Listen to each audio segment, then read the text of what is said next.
সূরা বাকারা প্রথম নাম্বার পারা 18 নাম্বার পৃষ্ঠা 4 নাম্বার লাইনের 121 নাম্বার আয়াতটা তার দলিল।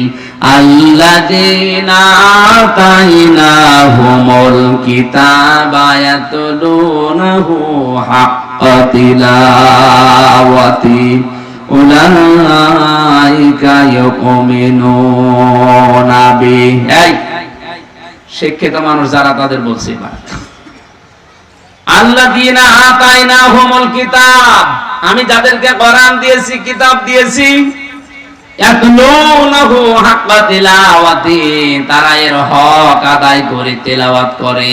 কি করে? আরো জোরে বলেন। আপনি তো বলতে পারেন আমার ঘরে কোরআন আছে, আমি নিজেও পড়ি না। হক আদায় করে যদি আপনি পড়তে পারেন তাহলে আল্লাহর ভাষায় আপনি কোরআন বিশ্বাসী। আর যদি হক আদায় করে পড়া না হয়, কোরআন আপনার ঘরে আছে, পড়াও হচ্ছে, কিন্তু হক আদায় করে হয়নি, এজন্য আপনি কোরআনে অবিশ্বাসী। এই যে কোরআনে অবিশ্বাসী এই শব্দটা তো আমি বানালাম, হ্যাঁ? ওমাই ইয়াকফুর বিহি ফাউলাইকা হুমুল খাসিরুন, যারা এই চারটা যে শর্ত মেনে কোরআন পড়লে হক আদায় করে পড়া হয়, যারা এগুলো করে না এরা আমার কোরআন বিশ্বাস করে না, এরা দুনিয়া আখিরাতে ক্ষতিগ্রস্ত। বলেন নাউজুবিল্লাহ। এবার আসেন, কোরআন আমাদের কাছে আছে, কোরআন আমরা পেয়েছি, তার হক আদায় করার অর্থ চারটা। কয়টা? আমি তাফসীরের ভেতরে পড়ে প্রথমে ক্লিয়ার হতে পারছিলাম না যে হক আদায় এটা আবার কি। ডাক্তার জাকির নায়েকের যে 13 খণ্ড লেকচার আছে, এখানে তিনি সামারাইজ করে ইয়াতলুনাহু হাক্কা তিলাওয়াতির ব্যাখ্যা করেছেন। কেউ যদি পৃথিবীর কোনো কিছু হক আদায় করে পড়তে চায়, তার 60টা শর্ত মানা লাগে। 1 নম্বরে ওই বিষয়টা পড়া লাগে শুদ্ধ করে। কি করে? বলেন বলেন। শুদ্ধ করে না পড়লে, আপনি অশুদ্ধ কোরআন পড়লে কোরআনই আপনার জন্য বরদুয়া দেবে। এই যে মহিউস সুন্নাহ, এই যে কওমি মাদ্রাসা যারাই বানিয়েছে, এখানে কোরআনে কারীম শুদ্ধ করে পড়ানো হয়। কারণ আমি নিজে কওমি মাদ্রাসা থেকে হাফেজি দাওরা আগে করে নিয়েছি। এখানে কোরআন শুদ্ধ করে পড়ানো হয়। আপনি নির্দ্বিধায় এখানে দিতে পারেন আপনার ছেলে মেয়েকে।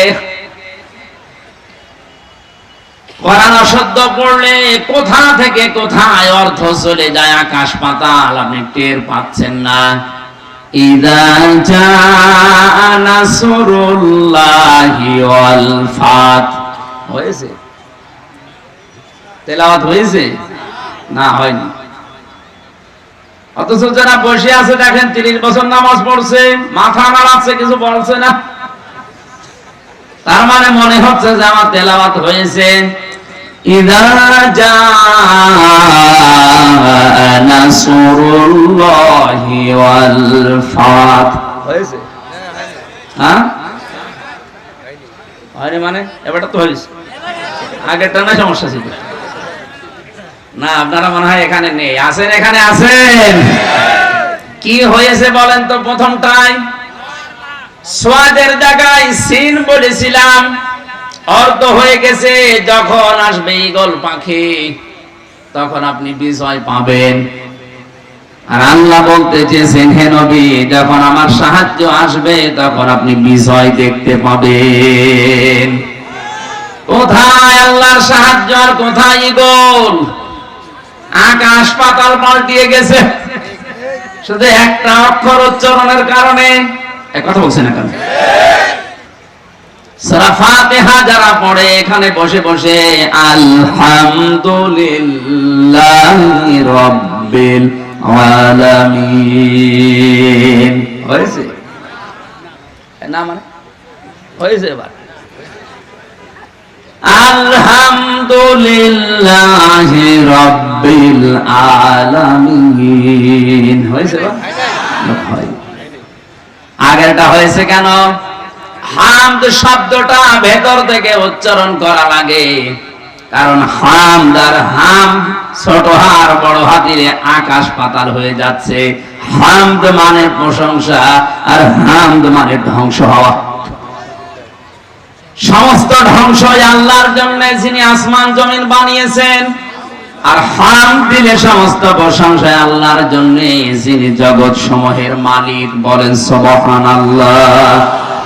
কোরআন পড়তে হলে যদি কেউ হক আদায় করে তাহলে তার শুদ্ধ করে পড়া লাগবে। এটা তো আমি নিজে বললাম। অরাত্তিলিল কুরআনা তারতিলা। আল্লাহ পাক বলেন আমার কোরআন এটা সাধারণ জিনিস না, পড়তে চাইলে স্পষ্ট ভাবে সহি শুদ্ধ করে মাখরাজ আদায় করে পড়বা। এই জন্যই তো প্রতিটি অক্ষরে 10টা করে নেকি হয়, উচ্চারণ করলেই 10টা নেকি হবে। কেউ যদি আলিফ লাম মিম বলে 30টা নেকি হয়ে যাবে। সুবহানাল্লাহ বলতে পারেন না? দুনিয়ায় একটাই মাত্র কিতাব আছে যেটা পড়লে উচ্চারণ করলেই নেকি পাওয়া যায়। পৃথিবীর আর কোনো বই নেই, কিতাব নেই যেটা পড়লে আপনি সওয়াব পাবেন না। এই একটা কিতাব, কারণ এটা সরাসরি বের হয়ে এসেছে আল্লাহর কুদরতের মুখ দিয়ে। আল্লাহর মুখ দিয়ে যেটা বের হচ্ছে সেটা আপনার মতো এই সলিমদ্দির মুখ দিয়ে বের হওয়া এটা কি অত সহজ জিনিস? অথচ এখানে 100 জনের প্রায় 95 জন শুদ্ধ করে কোরআন পড়তে পারে না। শুধু এতটুকুই না, আপনাকে শুদ্ধ করে পড়লেই হক আদায় হবে না, এটাকে বোঝার চেষ্টা করতে হবে। সামনে রমজান, বিশ্ব নবী রমজান মাস আসার 6 মাস আগে থেকে প্রস্তুতি নিতেন, আর আমাদের সামনে মাত্র রমজানের আছে 5 দিন। কয়দিন? 5 দিন। আমাদের প্রস্তুতি 6 মাস সময় তো নেই, 5 দিন মাত্র আছে। আজকে থেকে এখানে সিদ্ধান্ত নিয়ে যাবেন যতদিন পর্যন্ত আজরাইল না আসে কোরআন আমি শুদ্ধ করে পড়ি, বুঝি না বুঝে মরা যাব না। আজরাইল আসার আগে তো এই কাজটা আমার আসল কাজ। এটা হক আদায় করার দ্বিতীয় শর্ত, আপনাকে বুঝতে হবে এটা। আল্লাহর কসম, আপনারা যারা লালনের মাজারে যান, 8 রশিতে যান, আমি যেতে নিষেধ করছি না, কোরআন শরীফটা একবার বাংলায় মাতৃভাষায় পড়াটা একবার শেষ করেন। জীবনে আপনাকে কেউ পিটিয়েও শিরিক বেদাত করাতে পারবে না। জেলখানায় 3 বছর থাকার সুবাদে প্রায় 75 থেকে 77 বার আমি শেষ করেছি কোরআনে কারীম, আর 150 বারের উপরে খতম হয়েছে আমার তো এখন বাংলা আরবিতে মনে হয় যে ওটা আয়নার মতো হয়ে গেছে। আপনি একবার শেষ করে দেখেন, রমজানে প্রতিদিন 1 পারা করে দিলেও 30 দিনে হয়ে যাবে পুরাটা। বাংলায় একবার করে দেখেন পুরা আল্লাহ কি বলতে চেয়েছেন, কিছু না কিছু আয়ত্ত হবে আপনার। যতটুকুই বুঝবেন, অন্তত আপনাকে দিয়ে এই দেশে কেউ শিরিক বেদাত করাতে পারবে না। লালনের মাজারে যাবেন না এ কথা তখন আমার আর বলা লাগবে না, আপনি নিজেই টের পাবেন। কারণ ওখানে গেলে মানুষ ভালো হওয়ার পরিবর্তে গাঁজা খাওয়া শিখতেছে। কোন মুসলমান জেনে শুনে গাঁজা খেতে যাবে? বলেন বলেন। রংপুর বিভাগের মানুষেরা আবেগে যায়, বউ ছেলে মেয়ে সব নিয়ে, না বুঝে যায়। আর আমার বাড়ির 2 বাড়ি পরে তো আমি জানি কি হয় ওখানে। সারা দেশ মিলে আপনি সেই কয় মন গাঁজা না পাবেন, তার চাইতে বেশি গাঁজা পাবে দরবারে। জেলখানায় গিয়ে আশ্চর্য হয়েছে এক লোকের আচরণ দেখে। 2 নাম্বার শর্ত আপনি মানবেন। 3 নাম্বার শর্ত হচ্ছে এটা শুধু বুঝলে হবে না, যতটুকু জ্ঞান এখান থেকে আপনি অর্জন করবেন ওইটা আপনার প্র্যাকটিক্যাল লাইফে মানবেন। এটা শর্ত নাম্বার 3। 4 নাম্বার যে জ্ঞান আপনি মানছেন, নিজে মানলে হবে না, এটা মানুষের কাছে পৌঁছিয়ে তাকে মানানোর ব্যবস্থা করা লাগবে। কারণ হক আদায় করার অর্থ কয়টা? আরো জোরে, জোর হলো না। 1 নাম্বার শুদ্ধ করে পড়া, 2 নাম্বার বোঝা, 3 নাম্বার ওটা নিজে মানা, 4 নাম্বার মানুষকে মানানো। এরাই আমার কোরআন বিশ্বাস করে। আর এই 4টা শর্ত যারা মানে না, আমার কোরআন তারা বিশ্বাস করে না। এই আয়াতগুলোকে আল্লাহ নাযিল করেছেন, আমি এখন বানালাম। আপনি বলেন তো এই হিসাবে বাংলাদেশে এখন আল্লাহর কোরআনে বিশ্বাসী মানুষ বেশি না কম? কম মানে 100 জনের 5 জন হবে না। এক কথা বলে না কেন? তাহলে আপনি রব্বানা আতিনা ফিদ দুনিয়া হাসানা দোয়া করে দোয়া তো মাঠে মারা যাচ্ছে, কারণ এই দোয়ার প্রথম দুনিয়ার হাসানায় আল্লাহ দিয়েছেন যারা কোরআন পেয়েছে আর এই চারটা হক আদায় করেছে এরা দুনিয়ার হাসানা পেয়েছে। আপনি পেয়েছেন না? পাননি। দুই নম্বরে দুনিয়ার হাসানা হচ্ছে কোরআনের, শুধু কোরআন পেলেই হবে না, কোরআনের হেদায়াত পাওয়া লাগবে। আরে ভাই, কোরআন তো আবু জাহেলও পেয়েছিল, আবু বকরও পেয়েছিল। দুইজনের নামের আগে আবু আছে। এক আবু বকর কোরআন পেয়ে কোরআনের হেদায়েতের দ্বারা তিনি জিরো থেকে হিরো হয়ে জান্নাতি মানুষ হয়ে গেছে। কথা বললেন না কেন? আর এক আবু এর নামে আবু আছে, ও কোরআন শুনেছে নবীর মুখে, ও কোরআন পেয়েছে, কোরআনের হেদায়েত পায়নি, ও ছিল হিরো, আল্লাহ ওকে একেবারে জিরো বানিয়ে দিয়েছে। এই দুইজনের নাম যে বললাম, দুইজনেই তো মানুষ ছিল। হযরতে আবু বকর সিদ্দিক তিনি হিরো জিরো থেকে কোথায় চলে গেছেন, হযরতে ওমর জিরো থেকে কোথায় চলে গেছেন। তামাম দুনিয়ায় আর এদের মতো হিরো এখন আর আসবে? আরো জোরে বলেন, আসবে না।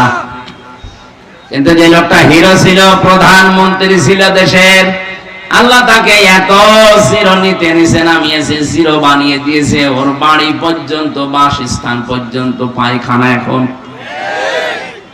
কাবা শরীফ তাওয়াফ করার পরে উপর দিয়ে ঘুরছিলাম, হঠাৎ আমার পেটে ব্যথা করছে।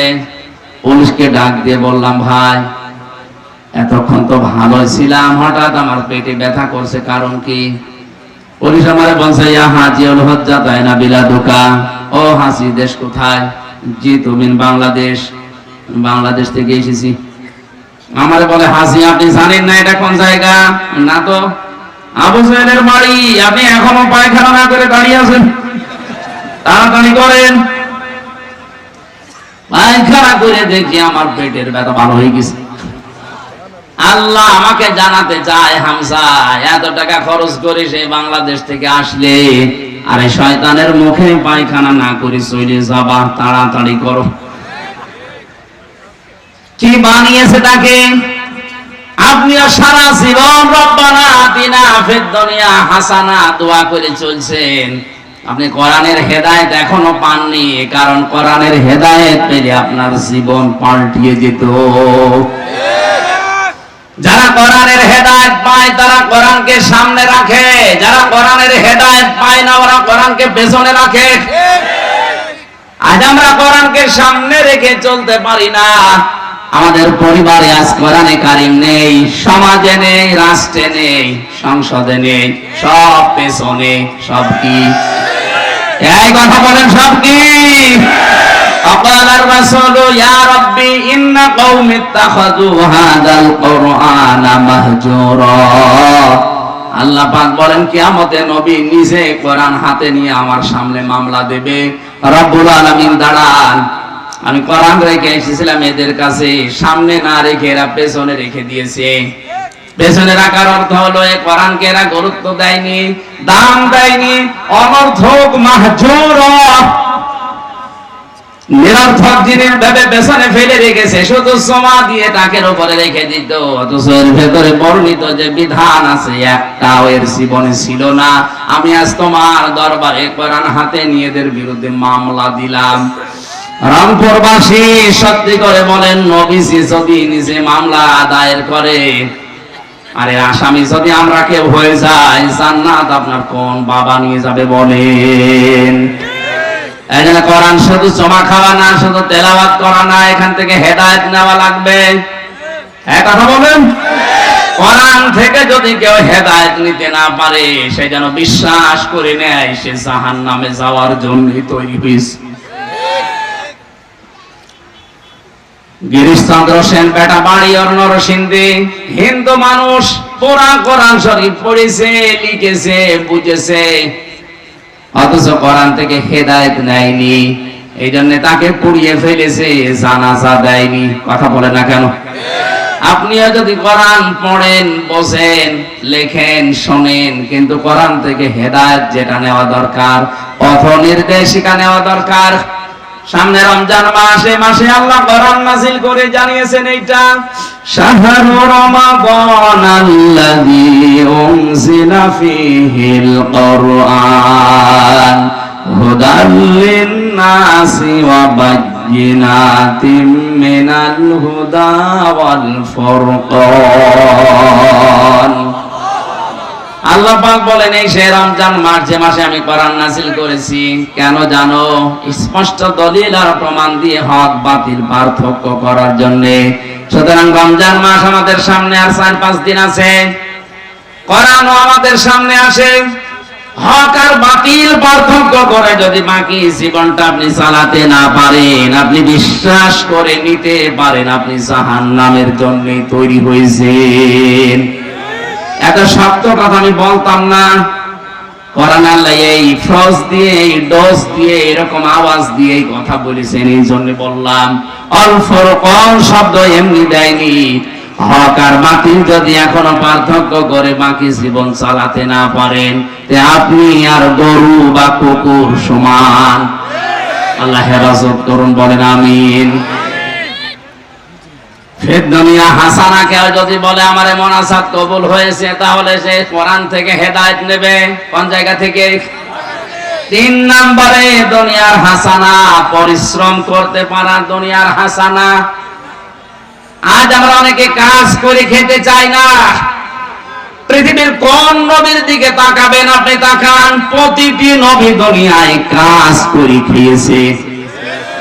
আজ যারা অনেকে আল্লাহর ওলি দাবি করে, আমরা দেখি এদের কোনো কাজ নেই, শুধু গাছতলায় আর আস্তানায় বসে বসে উহু উহু করছে। বিশ্বাস করেন, কোরআন সামনে নিয়ে বলছি, যাদের কোনো কাজ নেই এগুলো আল্লাহর ওলি, আল্লাহর বন্ধু না। আল কাসিবু হাবিবুল্লাহ, যারা কাজ করে খায় এরা আল্লাহর বন্ধু। বলেন সুবহানাল্লাহ। যে কোন কাজ হোক, কাজে কোনো লজ্জা নেই। অলজ্জা হচ্ছে অলসতায়। কিসে?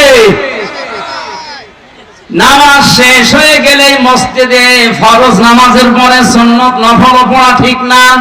আপনি নফল সুন্নত বাড়িতে পড়বেন, অফিসে পড়বেন, কিন্তু ফরজ নামাজটা শুধু মসজিদে যে পড়বেন, এ নির্দেশ রাসূলের। কার? বলেন বলেন। নামাজ শেষ হয়ে গেলে মসজিদে বসে বসে মেয়ের গল্প করার দরকার নেই, জামাইয়ের গল্প করার দরকার নেই। নামাজ শেষ, মসজিদ ছেড়ে দেন। কোথায় যাবেন? ফান্তাশিরু ফিল আরদি, জমিনে ছড়িয়ে যান। অবতাগু মিন ফাদলিল্লাহ, আল্লাহর অনুগ্রহ, আল্লাহর রিজিক তালাশ করেন। কারণ মসজিদ হচ্ছে রহমত পাওয়ার জায়গা, আর জমিন হচ্ছে রিজিকের জায়গা। মসজিদে রিজিক পাওয়া যায় না, কারণ মসজিদে ঢুকেই মানুষ বলে আল্লাহুম্মা আফতাহ লি আবওয়াবা রাহমাতিক, হে আল্লাহ তুমি আমার জন্য রহমতের সব দরজা খুলে দাও। মসজিদ কিসের জায়গা? রহমতের। আরো জোরে বলেন, আরো জোরে। রহমত শেষ, এখন আর আপনি মসজিদে বসার দরকার নেই। আপনি এবার জমিনে ছড়িয়ে যাবেন ফসল।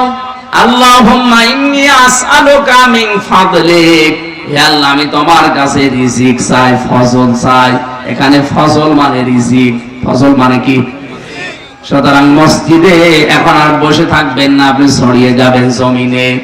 লাকাদ খালাকনাল ইনসানা ফি কাবাদ, আমি মানুষকে পরিশ্রম করার জন্যই বানিয়েছি। সুতরাং যারা পরিশ্রম করে এই মানুষগুলোকে আল্লাহর নবী জানিয়েছেন এরা আল্লাহর বন্ধু। যারা আজ বিভিন্ন গাছতলায় আর আস্তানায় আর দরবারে বসে আছে, বলেন তো এই হাদিস দ্বারা ওরা আল্লাহর বন্ধু না শত্রু? বিশ্বাস করেন, যাদের কোনো কাজ নেই, পরিশ্রম নেই, শুধু বসে বসে খায়, এরা আল্লাহর শত্রু। দুনিয়া আপনাকে বসে খাওয়ার জন্য আল্লাহ পাঠায়নি। তাহলে যারা আজ পরিশ্রম করছেন, কাজ করে খাচ্ছেন, ফাঁকি দেন না, মানুষকে ঠকান না, এই মানুষগুলো বিশ্বাস করতে পারেন যে ফিদ দুনিয়া হাসানা, দুনিয়ার কল্যাণ চেয়েছেন, আল্লাহ আপনাকে ওটা দিয়ে দিয়েছে। 4 নম্বরে স্ত্রী যেন ভালো হয়, এটা দুনিয়ার হাসানা। ভালো স্ত্রী ওইটা যেটা সকাল বিকাল স্টার জলসা দেখে না। এখানে 100 জনের প্রায় 98 জনের বউ আমার মনে হয় আসক্ত। স্টার জলসা, স্টার প্লাস, জি প্লাস, জি বাংলা এগুলো দেখে কার বউ কার মেয়ে, একটু হাত তোলেন তো। এই এলাকায় মনে হয় ডিসলাইন না। কোন মুসলমান মেয়ের জন্য, বোনের জন্য, কোন মুসলমান মেয়ের জন্য, বোনের জন্য, মায়ের জন্য আল্লাহর কসম এই ভারতের এই 33টা যে সিরিয়াল এগুলো দেখা যায় না। কারণ এর ভেতরে কোন শিক্ষা তো দূরের কথা, শুধু কিভাবে ঘর ভাঙা লাগে আর এর কথা ওর কাছে কোট নামও করে লাগিয়ে সংসার নষ্ট করা লাগে, এটা শেখায়। অথচ এই দুইটাই হারাম। কথা বলেন না কেন? বাকি যেগুলো আছে তো আছে, এই বেপরদা ওগুলো তো বাদই দিলাম। শিক্ষামূলক যদি কিছু থাকতো তাও তো বলতাম। শিক্ষা এতটুকু যে খালি সংসার কি করে ভাঙা লাগে, স্বামীর মনে কি করে দুঃখ দেওয়া লাগে, কি করে স্বামীকে ফাঁকি দিয়ে অন্য জনের সাথে লাইন করা লাগে, এই শিক্ষা দিচ্ছে শুধু।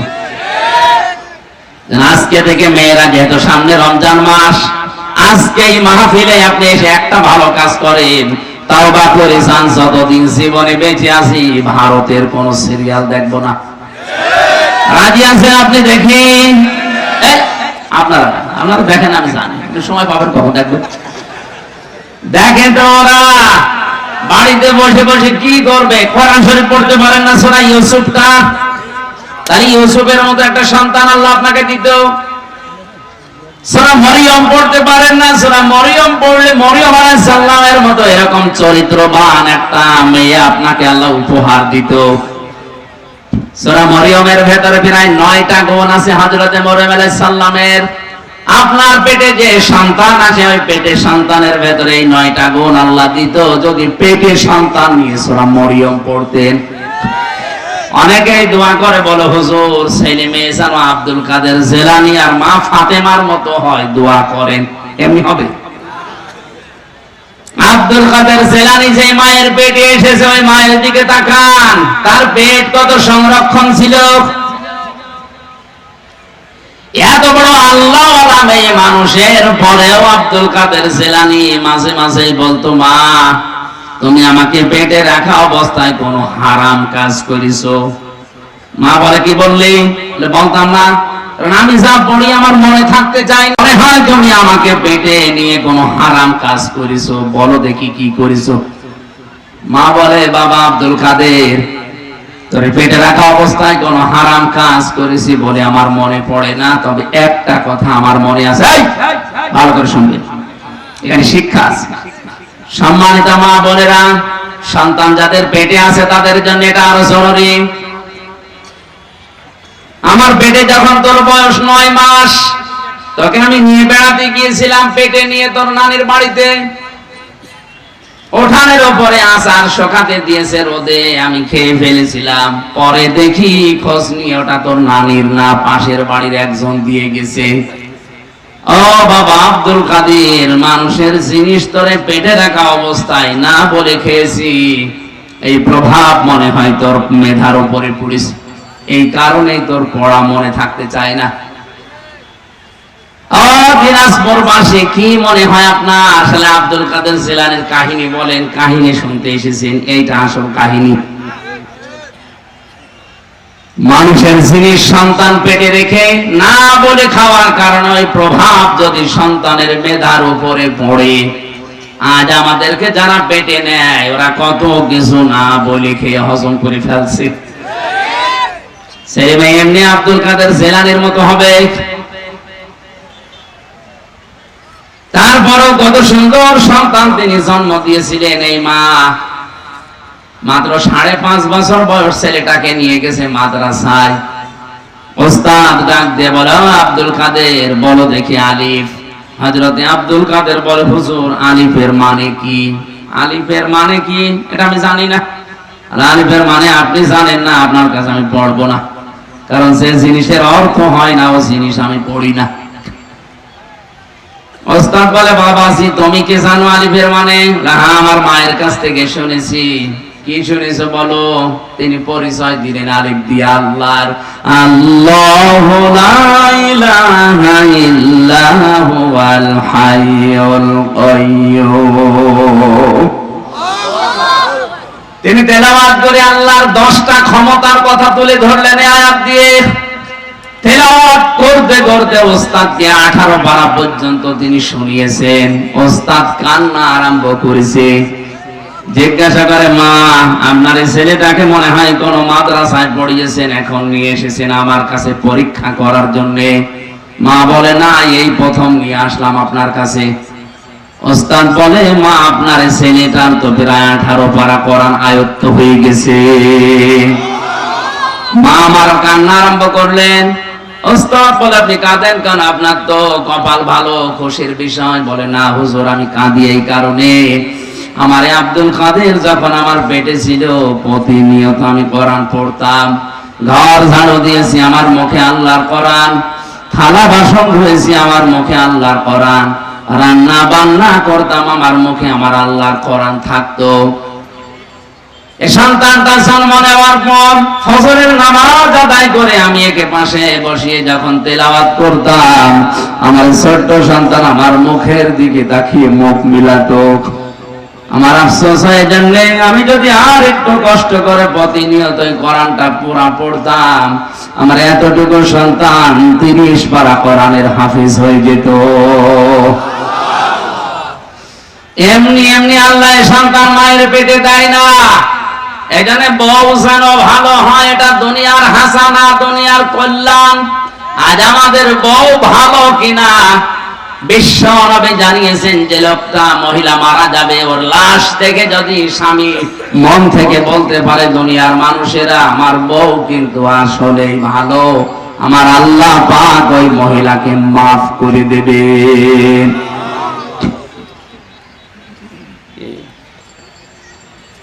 কেন এতক্ষণ পর্যন্ত ছাড়েননি? এখনো আমার পেরে 6-7টা পয়েন্ট বাকি আছে। বারবার এগুলো করলে তো হবে না। আগে থেকে করেননি কেন? তাফসীরুল কোরআন লিখে দিয়েছেন, তাফসীর তো এখন একটা একটা করে 16টা পয়েন্ট আছে এখানে, কেবল 3টা চলছে, এখনো তো ঘন্টা খানিক সময় লাগবে। কয়টায় আছেন? কয়টায়? 20 আছেন মানে?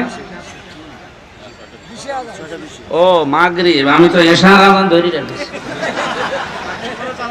এই জন্য চালাচ্ছিলাম এইভাবে, সামারাইজ করার দরকার ছিল না, সময় তো পর্যন্ত চললো। ওখানে আবার এশার নামাজ পড়ে ওঠা লাগবে। কোন জায়গা ওটা? কত দূর এখান থেকে? আরে ভাই, আমি যত লিখেছি আয়াতের তাফসীর, 1-2 ঘন্টার ব্যাপার নেই, অনেক সময় লাগবে। 1-2 ঘন্টা কত লেখা, আমি তো আবার আদায় করতে দিলেন এত তাড়াতাড়ি সব বলবো কি করে? মাগরিবের পর 1 ঘন্টা না? এইভাবে মাহফিল দিয়েছেন আপনারা 2টা একদিন। না, ফিরদুনিয়া হাসানা, আমাদের দোয়া কবুল হচ্ছে না। আমরা তাফসীরের ভেতরে যা পেলাম, হাদিসে যা পেলাম, আমাদের দুনিয়ার হাসানা কবুল হয়নি, শুধু দোয়াগুলো মাঠে মারা যাচ্ছে। সুতরাং এই হাসানা গুলো যদি আমরা পেতে চাই, একটা একটা করে যা বলছি এইগুলো আগে অর্জন করেন। আল্লাহ আমাদেরকে ফিরদুনিয়া হাসানা যেন দয়া করে দান করেন, বলেন আমিন। প্রান্তীয় রংপুর বিভাগের মানুষেরা, আপনাদের এলাকার মানুষকে যতই মফিজ বলুক না কেন, সারা বাংলাদেশের মানুষ এই বিভাগের মানুষগুলোকে মন থেকে ভালোবাসে। কারণ এই মানুষগুলো একেবারে সহজ সরল, মানে এমন সহজ সরল, শুধু বিড়ি খাওয়া ছাড়া কিছুই জানে, শুধু বিড়ি খাওয়া। তারপরও ভালো, আলহামদুলিল্লাহ। শহরের মানুষ যারা, এরা কমার্শিয়াল হয়। আর আপনারা যারা এই বিভাগে আছেন, চাচা এরশাদের বদৌলতে আল্লাহ রাব্বুল আলামিন তার এই গোলামকে যেন জান্নাতুল ফেরদাউস দান করেন, তার জীবনের ভালো কাজগুলো আল্লাহ মঞ্জুর করেন। অন্যায় যদি কিছু করে থাকে, অন্যায় সেরকম না, একটু বিয়ে করতে বেশি, অসুবিধা নেই, আমাদের চাষি বেড়িয়েছে। আল্লাহ তার জীবনের অন্যায় যেগুলো আছে এগুলো যেন মাফ করে দেন। তাকে জান্নাত দিলে এই রংপুরের মানুষের ক্ষতি হবে? আলহামদুলিল্লাহ, আল্লাহ তাকে যেন মাফ করে দেন। এ বিভাগে আমাদের প্রধানমন্ত্রীর শ্বশুর বাড়ি, আজকে যে আয়াত পড়েছি, আয়াতের ভেতরে আমাদের প্রধানমন্ত্রীর পিরায় নাম ছিল শুধু হাসানার জায়গায় হাসিনা, জেরটা দিয়ে দিলেই হয়ে যেত। হাসানা মানে কল্যাণ আর হাসিনা মানে সুন্দরী। আমরা একটা সুন্দরী প্রধানমন্ত্রী পেয়েছি অন্তত, আলহামদুলিল্লাহ। এই মোবাইল বাজে কার গো? 1 ঘন্টা একেবারে অফ করে রাখবেন। দল মত নির্বিশেষে কোরআনের এই অনুষ্ঠানে যারা এসেছেন এই দিনের বেলা, হাজারো কাজ ছিল আপনাদের, সব মাইনাস করে আমার তো মনে হচ্ছে এখন এই রংপুর বিভাগের যুবকেরা যেভাবে কোরআনে কারিমের জন্য পাগল, বিশ্বনবী যদি আজ এই জামানায় থাকতেন মুহাম্মদ রাসূলুল্লাহকে জীবন দিয়ে হলেও আপনারা পাহারা দিতেন। সুতরাং এই ময়দানে যারা এসেছি কোরআনের জন্য এসেছি, নাকি অন্য কোনো উদ্দেশ্য আমাদের নেই। এই জন্য খুশি হয়ে বলছে আলহামদুলিল্লাহ। দরুদ আর সালাম পড়ছে আমাদের নবী মুহাম্মদ রাসূলুল্লাহ সাল্লাল্লাহু আলাইহি ওয়াসাল্লামের প্রতি, যার আনিত আদর্শ ছিল একমাত্র এই পৃথিবীর মানুষের জন্য গ্রহণযোগ্য, অনুকরণীয়, অনুসরণীয়। পৃথিবীতে এমন কোন মানুষ নেই যাকে মেনে নিলে অন্ধভাবে মানা যায় না, কেউ নেই অন্ধভাবে মানার মতো। শুধু মুহাম্মদ রাসূলুল্লাহকে শুধু অন্ধভাবে মানা যায়, বিশ্বাস করা যায়, আপনি চোখ কান বুঝে মেনে নিতে পারেন। কারণ তার 63 বছরের জীবনে একটা মিথ্যা কথা ছিল না। সুবহানাল্লাহ বলতে পারেন না? আপনি কি মনে হয় আপনার 63 বছরের জীবনে একটা মিথ্যা কথা বলেনি? আমার মনে হয় আমার 33 বছরে যাদের বয়স এখানে আমার মতো আছে 33 লক্ষ মিথ্যা কথা হয়ে গেছে। কি জীবন বানিয়েছিলেন বলেন তো? 33 বছর না 63 বছরের জীবন পার করে ফেলেছেন, জীবনে একটা মিথ্যা পাওয়া যায়নি। দুনিয়ার যে কোন পর্যায়ের মানুষ যদি তাকে অনুসরণ করতে চায় তাকে পাওয়া যাবে না? পাওয়া যাবে না? কোন শ্বশুর যদি কেউ বলে যে আমি শ্বশুর হয়েছি, আমি কেমন শ্বশুর হব, বিশ্বনবী নিজে শ্বশুর হয়ে দেখিয়েছিলেন। নিজের মেয়ে ফাতেমাতুজ জাহরাকে যখন শ্বশুর বাড়িতে পাঠাবেন, ডাক দিয়ে বলেছেন, মেয়ে আমার, জীবনের চাইতে তোমারে আমি ভালোবাসি বেশি। বাড়িতে যতদিন ছিল আমি দেখে শুনে রেখেছিলাম, যতটুকু চাহিদা আমার কাছে ছিল আমি সাধ্যমতো পূরণ করার চেষ্টা করেছি। আজকে একটা নতুন পৃথিবীতে তোমাকে পাঠাচ্ছি, সাবধান আমার জামাই আলী যেন সায়েস কোনো কাজে কষ্ট না পায়। ও বাংলার শ্বশুর যারা আছেন তারা এই হাদিস থেকে কি নিলেন? মেয়েকে আপনি বিয়ের দিন যদি জামাইয়ের হাতে তুলে দেওয়ার সময় কথাটা বলতে পারতেন, মা 18 বছর 20 বছর 25 বছর আমার বাড়িতে ছিলে, যা চেয়েছো যা করেছো আমি মেনে নিয়েছি, আজকে একটা নতুন পৃথিবীতে পাঠালাম, ওখানে কিন্তু আমার মতো বাবা পাওয়া যাবে না, তোমার মায়ের মতো এরকম মা ওখানে পাওয়া যাবে না। যে দুনিয়ায় তোমারে পাঠালাম এই নতুন জগতে, কোনদিন যেন অন্তত জগতের স্বামী যিনি মালিক, যিনি ওই সংসারের যিনি মালিক তোমার স্বামী, এই স্বামীর সাথে জায়েজ কোনো কাজে কষ্ট দিবা না। শ্বশুরদের দায়িত্ব এইটাই ছিল।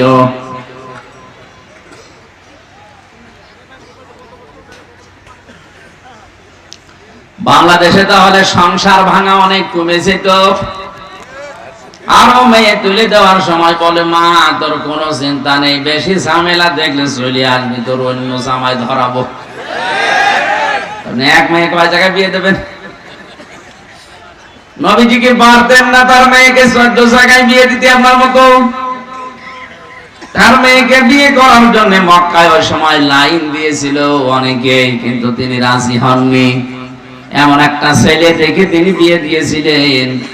ফাতেমাতুজ জাহরার কাছে এসে বলেন, মা এমন একটা ছেলে আজকে তোমাকে বিয়ের প্রস্তাব দিয়েছে, যে ছেলেটা আমার সাহাবীদের ভেতরে সবচাইতে বেশি জ্ঞানী, সবচাইতে বেশি পরহেজগার, সবচাইতে বড় যোদ্ধা।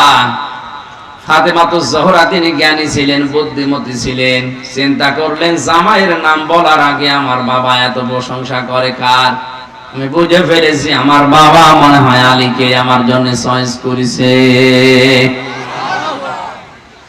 চোখ থাকলেন, মেয়েদের চোখ থাকায় সম্মতির লক্ষণ। নবীজি হাসতে হাসতে বের হলেন, ডাক দিয়ে বলেন, আলী, আমার মেয়ে ফাতেমা রাজি হয়েছে, বিয়ের জন্য প্রস্তুতি নাও। বিয়ে যেদিন হয়ে গেছে ওই দিন তিনি এই কথাগুলো বলেছিলেন, সাবধান, জায়েজ কোন কাজে আমার জামাই যেন কষ্ট না পায়, মন খারাপ না করে। এরপরও যদি তাকে কষ্ট দাও, মন খারাপ করে থাকে, যতক্ষণ পর্যন্ত তাকে খুশি করতে না পারবা, এই অবস্থায় যদি তোমার মরণ হয়, ও মা ফাতিমা, আমি তোমার বাবা নবী হয়ে বলছি, তোমার জানাজায় আমি কিন্তু যাব না। আজ বাংলাদেশে আলেম বলেন আর সালেম বলেন, এরকম শ্বশুর দেশে আছে? বলেন নেই?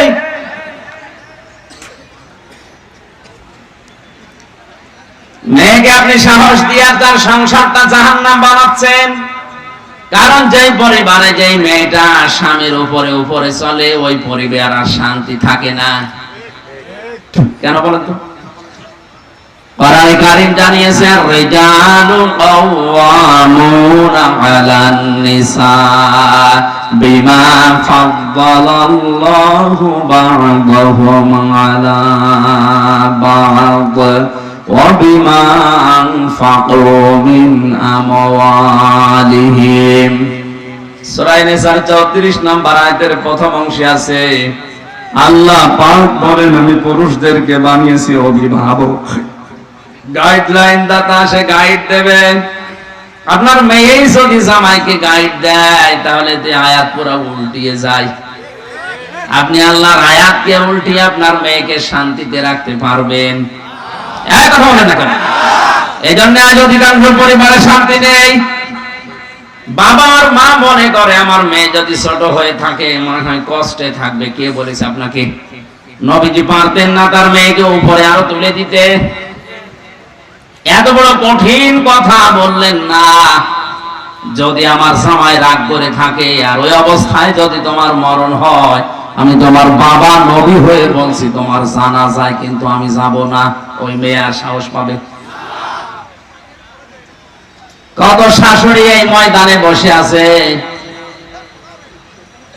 মেয়ে যদি জামাইয়ের উপরে কথা বলে, জামাইকে যদি গাইডলাইন দিয়ে চালায়, টাইট দেয়, মেয়ের কথা মতো যদি জামাই চলে, লোকের কাছে গল্প করে জামাই একটা পেয়েছে আল্লাহর ওলি, আমার মেয়ে যা বলে তাই শোনে। আর ওই যে ছেলেটা, ওই ছেলে আমার, ওইটা হারামজাদা, ও শুধু ওর বউর কথা শোনে। তোমার জামাই তোমার মেয়ের কথা শুনলে সেটা হয় আল্লাহর ওলি, আর ছেলেটা তার বউর কথা শুনলে ওইটা হয় হারামজাদা। তুমি কি কথা বলছেন? পৃথিবীর এমন কোন দিক বিভাগ নেই যেখানে নবীকে অনুসরণ করা যায় না। এ তো শ্বশুরের কথা বললাম। বিশ্ব নবী রাষ্ট্রপ্রধান ছিলেন, বাড়ির কর্তা ছিলেন, কাজের লোকদের সাথে, কাজের মেয়েদের সাথে, ড্রাইভারের সাথে কি করে ব্যবহার করা লাগে নবী নিজে দেখিয়েছেন। সিরাত ইবনে হিশাম থেকে বলছে, হযরতে যায়েদ ইবনে হারেসা তার ভাগ্য তাকে নবীজির কাছে পৌঁছিয়ে দিয়েছে। ওই জামানায় মানুষ গরু ছাগলের মতো হাটে বিক্রি করত মানুষেরা। খাদিজাতুল কুবরা টাকা পয়সা দিয়ে যায়েদকে কিনে এনে নবীর বাড়িতে বললেন আপনি খেদমত করবেন। 7 দিন পরেই হযরতে যায়েদের পিতা আর চাচা এসেছে, ডাক দিয়ে বলে, ইয়া রাসূলুল্লাহ, জানতে পেরেছি আমাদের সন্তান যায়েদ আপনার কাছে আছে, দয়া করে তাকে ফেরত দেন। নবীজি বলেন, যায়েদ যদি যেতে চায় আর যদি তোমাদের চিনতে পারে আমার কোনো অসুবিধা নেই, বাধা নেই, কিন্তু যায়েদ যদি যেতে না চায়, চিনতে না পারে, আমি তাকে জোর করে দেব না। বাবা বললেন, অবশ্যই আপনি যুক্তিপূর্ণ কথা বলেছেন। হযরতে যায়েদকে নিয়ে আসা হয়েছে। নবীজি বললেন, যায়েদ এদেরকে চেনো? হযরতে যায়েদ ওদের দিকে তাকিয়ে বলে, হে রাসূল, এটা আমার বাবা আর এটা আমার চাচা। বাবার চাচা দুইজন মিলে হাত চেপে ধরে বলছে, যাই তাড়াতাড়ি বাড়ি চলো, তোমার মা কাঁদতেছে।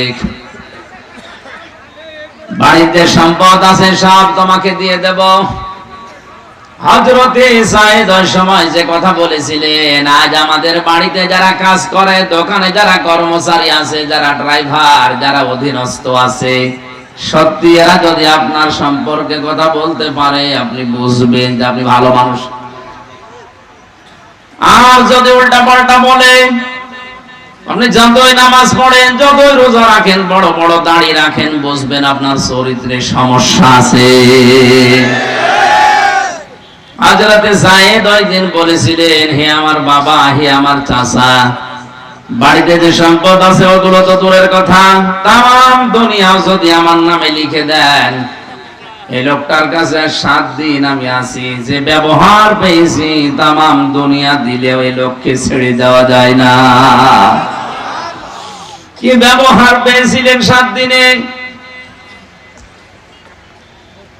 আপনার দোকানের কর্মচারী যেটা আছে, ওরে যদি একদিন গোপনে ডাক দিয়ে বলেন, এই বাবা, তোরে আমি 20 লাখ টাকা দেব, তুই কি চলে যাবি? ও বলবে, শয়তান, তোর টাকা লাগবে না, তুই আমারে ছেড়ে দে। আমার চরিত্র কোথায় গিয়ে পৌঁছেছে? আজ অনেক উপরের অফিসার যারা, আমি অধিকাংশ বিদায় অনুষ্ঠানে গিয়েছি, আমি নাম নিলাম না, কুষ্টিয়ার এক এসপি সাহেবকে বিদায় অনুষ্ঠানে কোরআন তেলাওয়াত করার জন্য নিয়েছি। তেলাওয়াত করার পরে পেছনে বসে আছি, উনি বলছে, আমি তো আজকে কর্মজীবন শেষ করে চলে যাব। পেছনে যে পুলিশ কনস্টেবল বসে আছে, আমার কানের কাছে মুখ নিয়ে বলছে, আল্লাহ, ও শয়তান মরে না কেন?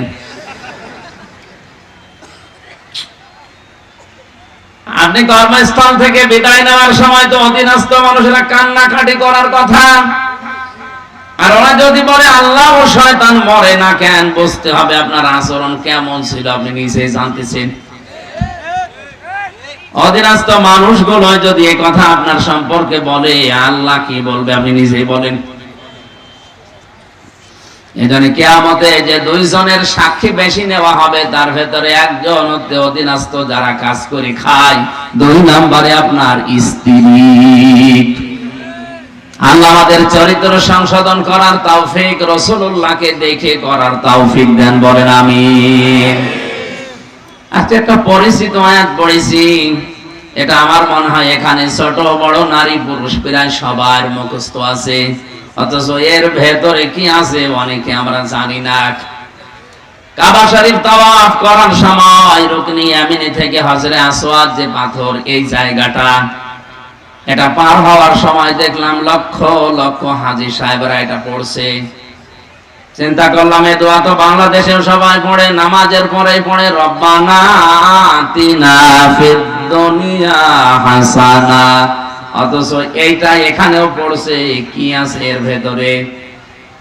যতগুলো তাফসীর আমার আয়াতে ছিল সব মিলালাম, মিলিয়ে দেখি আল্লাহ পাক দুনিয়া আখিরাত সব এই রব্বানা আতিনা ফিদ দুনিয়া হাসানার ভেতরে ঢুকিয়ে রেখেছে। এবার আসেন আমরা তাফসীরুল কোরআন মাহফিল লেখা তাফসীর আকারে কথা বলার চেষ্টা চালাই, জবান খুলে পড়ে না, আউযু বিল্লাহি মিনাশ শাইতানির রাজিম, বিসমিল্লাহির রহমানির রহিম, ومنهم من يقول ربنا آتنا في الدنيا حسنة। এ পর্যন্ত থাক। সূরা বাকারা 201 নম্বর আয়াত। কোরআনের যত আয়াত আমি পড়েছি, আয়াতটা আমার কাছে এখনো পর্যন্ত আশ্চর্যই লাগে যে আল্লাহ এত কথা এর ভেতরে, অথচ বাংলাদেশের 100 জনের 98 জন এই আয়াতটা বোঝে না, খালি দোয়াই করে যায়। একবার শুনেছিলাম একটা ইমাম সাহেব নাকি দোয়া করছে, রব্বি হাবলি মিনাস সালিহিন। এক যুবক বলছে, হুজুর কত বছর নামাজ পড়ি আপনার পেছনে, শুধু একই দোয়া করেন, আর দোয়া পান না। কি এর দোয়ার ভেতরে কি আছে, এর মানে কি? ইমাম সাহেব বলছে আমি জানি না। জানে না মানে সারা জীবন আপনার পেছনে নামাজ পড়ে একই দোয়া পড়েন, রব্বি হাবলি মিনাস সালিহিন। এই দোয়ার মানে জানেন না, কি করে পড়েন আপনি? আমি জানি না। তাই বড় আলেমের কাছে বলছে আমাদের ইমাম এই দোয়া পড়ে, দোয়ার মানে কি? ইমাম বলছে এটা শুধু দোয়া না, এটা কোরআনের আয়াত। আল্লাহর কাছে বলা হচ্ছে, আল্লাহ তুমি আমাকে নেককার সন্তান দান করো। যুবক মনে করছে ইমামের বাড়ি সেই নোয়াখালী, এ মনে হয় ছেলে মেয়ে হয় না, এই জন্য এই দোয়া করে।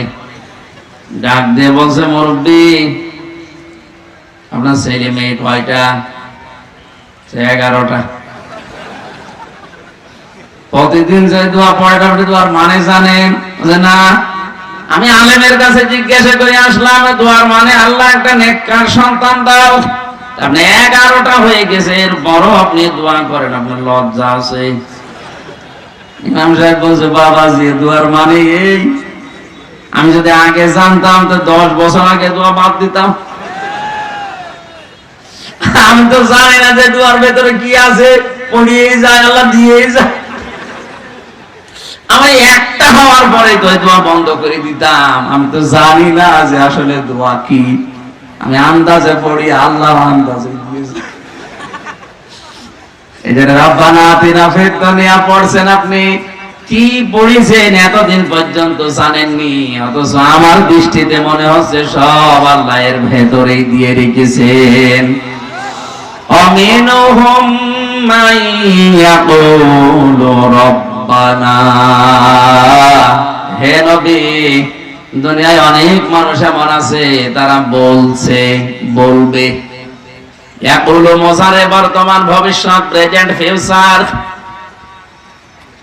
অনেক মানুষ আছে তার ভেতরে বলছে, বলবে। এই মানুষের ভেতরে আমরাও আছি না নেই? এই যে হোম শব্দটা আছে, এটা জমির বহুবচন। মানুষের ভেতরে অনেক মানুষ, নারী পুরুষ আছে, তারা বলে আল্লাহ আতিনা আমাদেরকে দাও ফিদ দুনিয়া হাসানা, দুনিয়ার কল্যাণ। এই হাসানা শব্দের ভেতরে আমি প্রায় 33টার উপরে অর্থ পেয়েছি। হাসানা মানে নিরাপত্তা, শান্তি, স্বস্তি, কল্যাণ। কত অর্থ আছে এর ভেতরে, শুধু আমরা একটা শব্দ দিয়ে দোয়া করি, রব্বানা আতিনা ফিদ দুনিয়া হাসানা।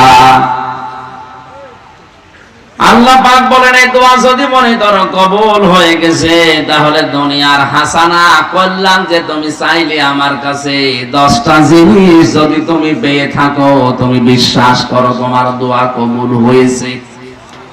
5 ওয়াক্ত নামাজের পরে ইমাম সাহেব দোয়া পড়ে না পড়ে না? এই বলে না কেন? এখানে আমরা সবাই, অনেকে নারীরা যারা নামাজ পড়ে, মহিলারা, তারাও নামাজ শেষ করেই বলে রব্বানা আতিনা ফিদ দুনিয়া হাসানা। আল্লাহ বলেন দুনিয়ার হাসানা, দুনিয়ার কল্যাণ 10টা জিনিসের ভেতরে লুকানো আছে। কেউ যদিও 10টা জিনিস পেয়ে যায়, তার এই দোয়া সে কবুল হয়ে গেছে আল্লাহর দরবারে। বলেন সুবহানাল্লাহ। আপনি এবার দেখেন তো আপনি এই 10টা পেয়েছেন কিনা? এই আছেন, ময়দানে আছেন? 1 নম্বরে দুনিয়ার হাসানা হচ্ছে কোরআনে কারীম পাওয়া।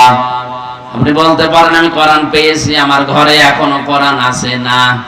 কোরআন যদি কেউ পেয়েছে কথা বলে, তার 4টা জিনিস মানা লাগবে। সূরা বাকারা 1 নাম্বার পারা 18 নাম্বার পৃষ্ঠা 4 নাম্বার লাইনের 121 নাম্বার আয়াতটা তার দলিল। আল্লাযীনা আতাইনাহুমুল কিতাবা ইয়াতলুনাহু হাক্কা তিলাওয়াতি উলাইকা ইউমিনুনা বিহি। এই শিক্ষিত মানুষ যারা, তাদের বলছি আল্লাযীনা আতাইনাহুমুল কিতাব, আমি যাদেরকে কোরআন দিয়েছি, কিতাব দিয়েছি, ইয়াতলুনাহু হাক্কা তিলাওয়াতি, তারা এর হক আদায় করে তেলাওয়াত করে। কি করে? আরো জোরে বলেন। আপনি তো বলতে পারেন আমার ঘরে কোরআন আছে, আমি নিজেও পড়ি না। হক আদায় করে যদি আপনি পড়তে পারেন তাহলে আল্লাহর ভাষায় আপনি কোরআন বিশ্বাসী।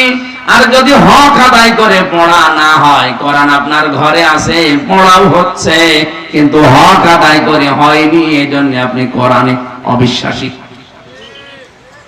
এই যে কোরআনে অবিশ্বাসী এই শব্দটা তো আমি বানালাম, হ্যাঁ? অমাই আকফুর বিহি ফাউলাইকা হুমুল খাসিরুন। যারা এই চারটা যে শর্ত মেনে কোরআন পড়লে হক আদায় করে পড়া হয়, যারা এগুলো করে না, এরা আমার কোরআন বিশ্বাস করে না, এরা দুনিয়া আখিরাতে ক্ষতিগ্রস্ত। বলেন নাউজুবিল্লাহ। এবার আসেন, কোরআন আমাদের কাছে আছে, কোরআন আমরা পেয়েছি, তার হক আদায় করার অর্থ চারটা। কয়টা?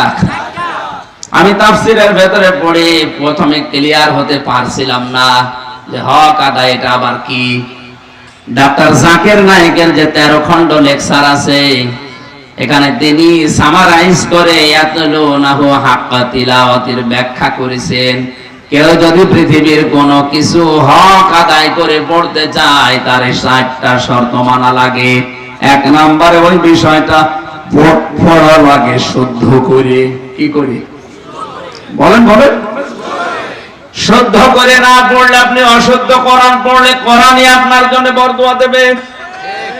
এই যে মহিউস সুন্নাহ, এই যে কওমি মাদ্রাসা যারাই বানিয়েছে, এখানে কোরআনে কারীম শুদ্ধ করে পড়ানো হয়। কারণ আমি নিজে কওমি মাদ্রাসা থেকে হাফেজি দাওরা আগে করে নিয়েছি। এখানে কোরআন শুদ্ধ করে পড়ানো হয়। আপনি নির্দ্বিধায় এখানে দিতে পারেন আপনার ছেলে মেয়েকে। কোরআন অশুদ্ধ পড়লে কোথা থেকে কোথায় অর্থ চলে যায়, আকাশ পাতাল, আপনি টের পাচ্ছেন না। ইযা জাআ নাসরুল্লাহি ওয়াল ফাত হয়েছে, তেলাওয়াত হয়েছে না? হয়নি। অথচ যারা বসে আছে দেখেন 30 বছর নামাজ পড়ছে, মাথা নাড়াচ্ছে, কিছু বলছে না। তার মানে মনে হচ্ছে যে আমার তেলাওয়াত হয়েছে। ইযা জাআ নাসরুল্লাহি ওয়াল ফাত হয়েছে? হ্যাঁ, হয়নি মানে এবারটা তো হয়েছে, আগেরটা না সমস্যা ছিল না। আপনারা মনে হয় এখানে নেই, আছেন? এখানে আছেন?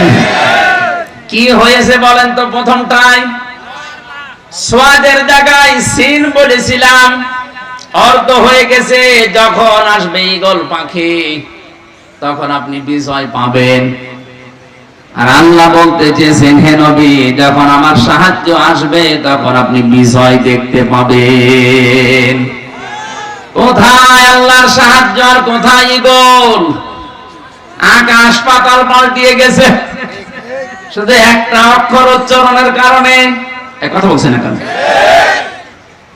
সূরা ফাতিহা যারা পড়ে এখানে বসে বসে আলহামদুলিল্লাহি রাব্বিল আলামিন হয়েছে না? মানে হয়েছে। এবার আলহামদুলিল্লাহি রাব্বিল আলামিন হয়েছে? আগেরটা হয়েছে কেন? হামদ শব্দটা ভেতর থেকে উচ্চারণ করা লাগে, কারণ হামদ আর হাম ছোট হার বড় হাতিরে আকাশ পাতাল হয়ে যাচ্ছে। হামদ মানে প্রশংসা, আর হামদ মানে ধ্বংস হওয়া। সমস্ত ধ্বংস আল্লাহর জন্য, যিনি আসমান জমিন বানিয়েছেন। আর হামদ দিলে সমস্ত প্রশংসা আল্লাহর জন্য, যিনি জগৎ সমূহের মালিক। বলেন সুবহানাল্লাহ। কোরআন পড়তে হলে যদি কেউ হক আদায় করে তাহলে তার শুদ্ধ করে পড়া লাগবে। এটা তো আমি নিজে বললাম। আরাতিলিল কুরআনা তারতিলা। আল্লাহ পাক বলেন, আমার কোরআন এটা সাধারণ জিনিস না, পড়তে চাইলে স্পষ্ট ভাবে সহি শুদ্ধ করে মাখরাজ আদায় করে পড়বা। এই জন্যই তো প্রতিটি অক্ষরে 10টা করে নেকি হয়, উচ্চারণ করলেই 10টা নেকি হবে। কেউ যদি আলিফ লাম মিম বলে 30টা নেকি হয়ে যাবে। সুবহানাল্লাহ বলতে পারেন না? দুনিয়ায় একটাই মাত্র কিতাব আছে যেটা পড়লে উচ্চারণ করলেই নাকি পাওয়া যায়। পৃথিবীর আর কোনো বই নেই, কিতাব নেই যেটা পড়লে আপনি সওয়াব পাবেন না। এই একটা কিতাব, কারণ এটা সরাসরি বের হয়ে এসেছে আল্লাহর কুদরতি মুখ দিয়ে। আল্লাহর মুখ দিয়ে যেটা বের হচ্ছে সেটা আপনার মতো এই সলিমদ্দির মুখ দিয়ে বের হওয়া এটা কি অত সহজ জিনিস? অথচ এখানে 100 জনের প্রায় 95 জন শুদ্ধ করে কোরআন পড়তে পারে না। শুধু এতটুকুই না, আপনাকে শুদ্ধ করে পড়লেই হক আদায় হবে না, এটাকে বোঝার চেষ্টা করতে হবে। সামনে রমজান, বিশ্ব নবী রমজান মাস আসার 6 মাস আগে থেকে প্রস্তুতি নিতেন, আর আমাদের সামনে মাত্র রমজানের আছে 5 দিন। কয়দিন? 5 দিন। আমাদের প্রস্তুতি 6 মাস সময় তো নেই, 5 দিন মাত্র আছে। আজকে থেকে এখানে সিদ্ধান্ত নিয়ে যাবেন যতদিন পর্যন্ত আজরাইল না আসে কোরআন আমি শুদ্ধ করে পড়ি, বুঝে না বুঝে মরা যাব না। আজরাইল আসার আগে অন্তত এই কাজটা আমার আসল কাজ।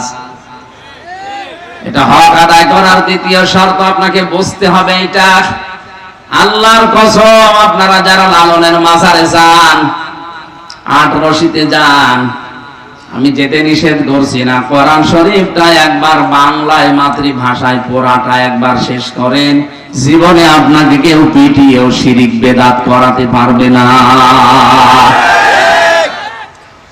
জেলখানায় 3 বছর থাকার সুবাদে প্রায় 75 থেকে 77 বার আমি শেষ করেছি কোরআনে কারীম, আর 150 বারের উপরে খতম হয়েছে আমার তো এখন বাংলা আরবিতে মনে হয় যে ওটা আয়নার মতো হয়ে গেছে।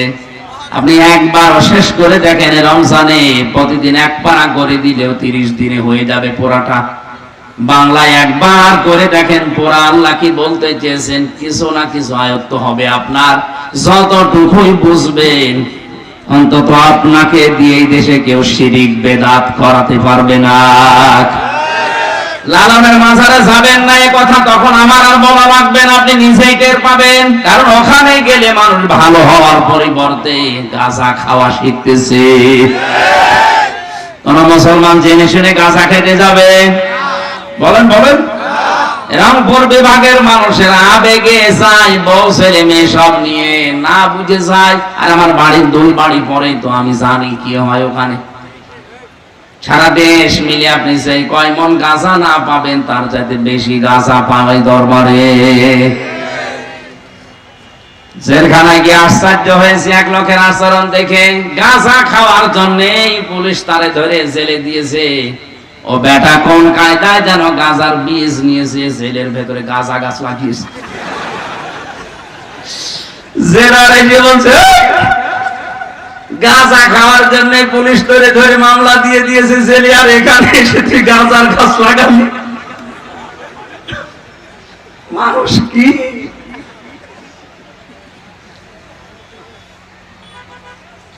আশা করছে 2 নাম্বার শর্ত আপনি মানবেন।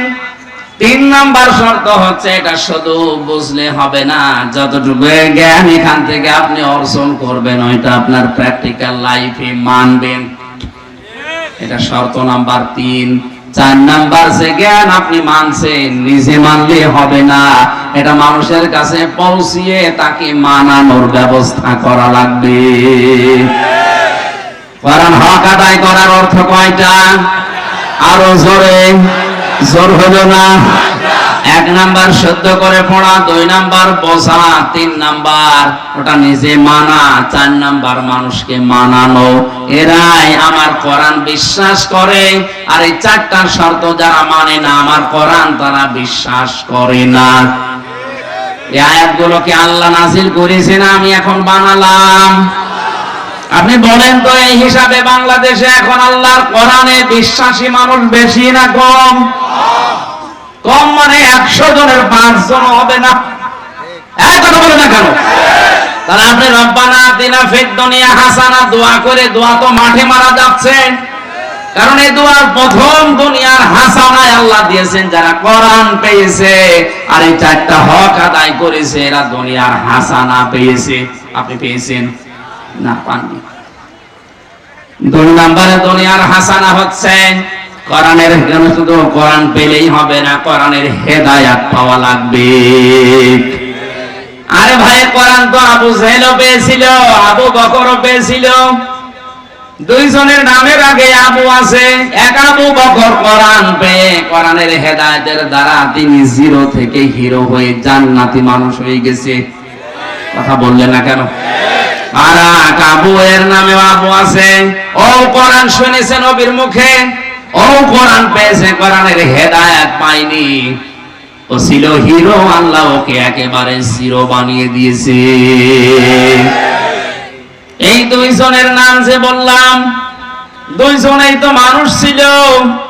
হযরতে আবু বকর সিদ্দিক তিনি হিরো জিরো থেকে কোথায় চলে গেছেন, হযরতে ওমর জিরো থেকে কোথায় চলে গেছেন। তামাম দুনিয়ায় আর এদের মতো হিরো এখন আর আসবে? আরো জোরে বলেন, আসবে না। কিন্তু যে লোকটা হিরো ছিল, প্রধানমন্ত্রী ছিল দেশের, আল্লাহ তাকে এত চিরনিতে নিচে নামিয়েছে, জিরো বানিয়ে দিয়েছে। ওর বাড়ি পর্যন্ত, বাসস্থান পর্যন্ত পায়খানা। এখন কাবা শরীফ তাওয়াফ করার পরে উপর দিয়ে ঘুরছিলাম, হঠাৎ আমার পেটে ব্যথা করছে। পুলিশকে ডাক দিয়ে বললাম, ভাই এতক্ষণ তো ভালো ছিলাম, হঠাৎ আমার পেটে ব্যথা করছে, কারণ কি? পুলিশ আমারে বলছে, ইয়া হাজিউল হজ্জা তাইনা বিলাদুকা। ও হাসি, দেশ কোথায়? জি তুমি বাংলাদেশ। বাংলাদেশ থেকে এসেছি। আমারে বলে, হাসি আপনি জানেন না এটা কোন জায়গা? না তো। আবু জাহেলের বাড়ি। আপনি এখনো পায়খানা না করে দাঁড়িয়ে আছেন, তাড়াতাড়ি করেন। পায়খানা করে দেখি আমার পেটের ব্যথা ভালো হয়ে গেছে। আল্লাহ আমাকে জানাতে চায়, হামজা এত টাকা খরচ করে সে বাংলাদেশ থেকে আসলে, আরে শয়তানের মুখে পায়খানা না করে চলে যাবা, তাড়াতাড়ি করো। কি বানিয়েছে তাকে? আপনিও সারা জীবন রব্বানা আতিনা ফিদ দুনিয়া হাসানা দোয়া করে চলছেন, আপনি কোরআনের হেদায়েত এখনো পাননি। কারণ কোরআনের হেদায়েত পেলে আপনার জীবন পাল্টিয়ে যেত। যারা কোরআনের হেদায়েত পায় তারা কোরআনকে সামনে রাখে, যারা কোরআনের হেদায়েত পায় না ওরা কোরআনকে পেছনে রাখে। আজ আমরা কোরআনকে সামনে রেখে চলতে পারি না। আমাদের পরিবারে আজ কোরআনে কারিম নেই, সমাজে নেই, রাষ্ট্রে নেই, সংসদে নেই, সব পেছনে। সব কি? এই কথা বলেন, সব কি? فقال الرسول يا ربي إن قوم اتخذوا هذا القرآن مهجورا। আল্লাহ পাক বলেন, কিয়ামতে নবী নিজে কোরআন হাতে নিয়ে আমার সামনে মামলা দেবে। রব্বুল আলামিন দাঁড়ান, আমি কোরআন রেখে এসেছিলাম এদের কাছে, সামনে না রেখে এরা পেছনে রেখে দিয়েছে। পেছনে রাখার অর্থ হলো এই কোরআনকে এরা গুরুত্ব দেয়নি, দাম দেয়নি, অনর্থক মাহজুর, নিরর্থক জিনিস ভেবে পেছনে ফেলে রেখেছে, শুধু সমা দিয়ে তাকের উপরে রেখে দিত। অথচ এর ভেতরে বর্ণিত যে বিধান আছে একটাও এর জীবনে ছিল না। আমি আজ তোমার দরবারে কোরআন হাতে নিয়ে এদের বিরুদ্ধে মামলা দিলাম। রংপুরবাসী সত্যি করে বলেন, নবীজি যদি নিজে মামলা দায়ের করে, আরে আসামি যদি আমরা কেউ হয়ে যাই, জান্নাত আপনার কোন বাবা নিয়ে যাবে বলেন? এই জন্য কোরআন শুধু জমা খাওয়া না, শুধু তেলাওয়াত করা না, এখান থেকে হেদায়েত নেওয়া লাগবে। এক কথা বলেন, কোরআন থেকে যদি কেউ হেদায়েত নিতে না পারে, সে যেন বিশ্বাস করে নেয় সে জাহান্নামে যাওয়ার জন্যই তৈরি হয়েছে। গিরিশচন্দ্র সেন বেটা বাড়ি আর নরসিংদী, হিন্দু মানুষ, পুরা কোরআন শরীফ পড়েছে, লিখেছে, বুঝেছে, অথচ কোরআন থেকে হেদায়েত নেয়নি। এই জন্য তাকে পুড়িয়ে ফেলেছে, জানাজা দেয়নি। কথা বলে না কেন? আপনিও যদি কোরআন পড়েন, বোঝেন, লেখেন, শোনেন, কিন্তু কোরআন থেকে হেদায়েত যেটা নেওয়া দরকার, পথ নির্দেশিকা নেওয়া দরকার। সামনে রমজান মাস, এই মাসে আল্লাহ কোরআন নাযিল করে জানিয়েছেন এইটা, শাহরু রমাদান আল্লাযী উনজিলা ফীহিল কুরআন হুদাল লিন-নাসি ওয়া বায়্যিনাতিম মিনাল হুদা ওয়াল ফুরকান। আল্লাহ পাক বলেন এই সে রমজান মাস যে মাসে আমি কোরআন নাযিল করেছি। কেন জানো? স্পষ্ট দলিল আর প্রমাণ দিয়ে হক বাতিল পার্থক্য করার জন্য। সুতরাং রমজান মাস আমাদের সামনে আর 4-5 দিন আছে, কোরআনও আমাদের সামনে আসে। হক আর বাতিল পার্থক্য করে যদি বাকি জীবনটা আপনি চালাতে না পারেন, আপনি বিশ্বাস করে নিতে পারেন আপনি জাহান্নামের জন্য তৈরি হয়েছেন। এত শক্ত কথা আমি বলতাম না। কোরআন আল্লাহ এই ফ্রজ দিয়ে, এই ডোজ দিয়ে, এরকম আওয়াজ দিয়ে এই কথা বলেছেন, এই জন্য বললাম। অল ফুরকান শব্দ এমনি দেয়নি। হক আর বাতিল যদি এখনো পার্থক্য করে বাকি জীবন চালাতে না পারেন, তে আপনি আর গরু বা কুকুর সমান। আল্লাহ হেফাজত করুন, বলেন আমিন। ফিদ দুনিয়া হাসানা কেউ যদি বলে আমার মোনাজাত কবুল হয়েছে, তাহলে সে কোরআন থেকে হেদায়েত নেবে। কোন জায়গা থেকে? 3 নম্বরে দুনিয়ার হাসানা, পরিশ্রম করতে পারা দুনিয়ার হাসানা। আজ আমরা অনেকে কাজ করে খেতে চাই না। পৃথিবীর কোন নবীর দিকে তাকাবেন আপনি, তাকান, প্রতিটি নবী দুনিয়ায় কাজ করে খেয়েছে।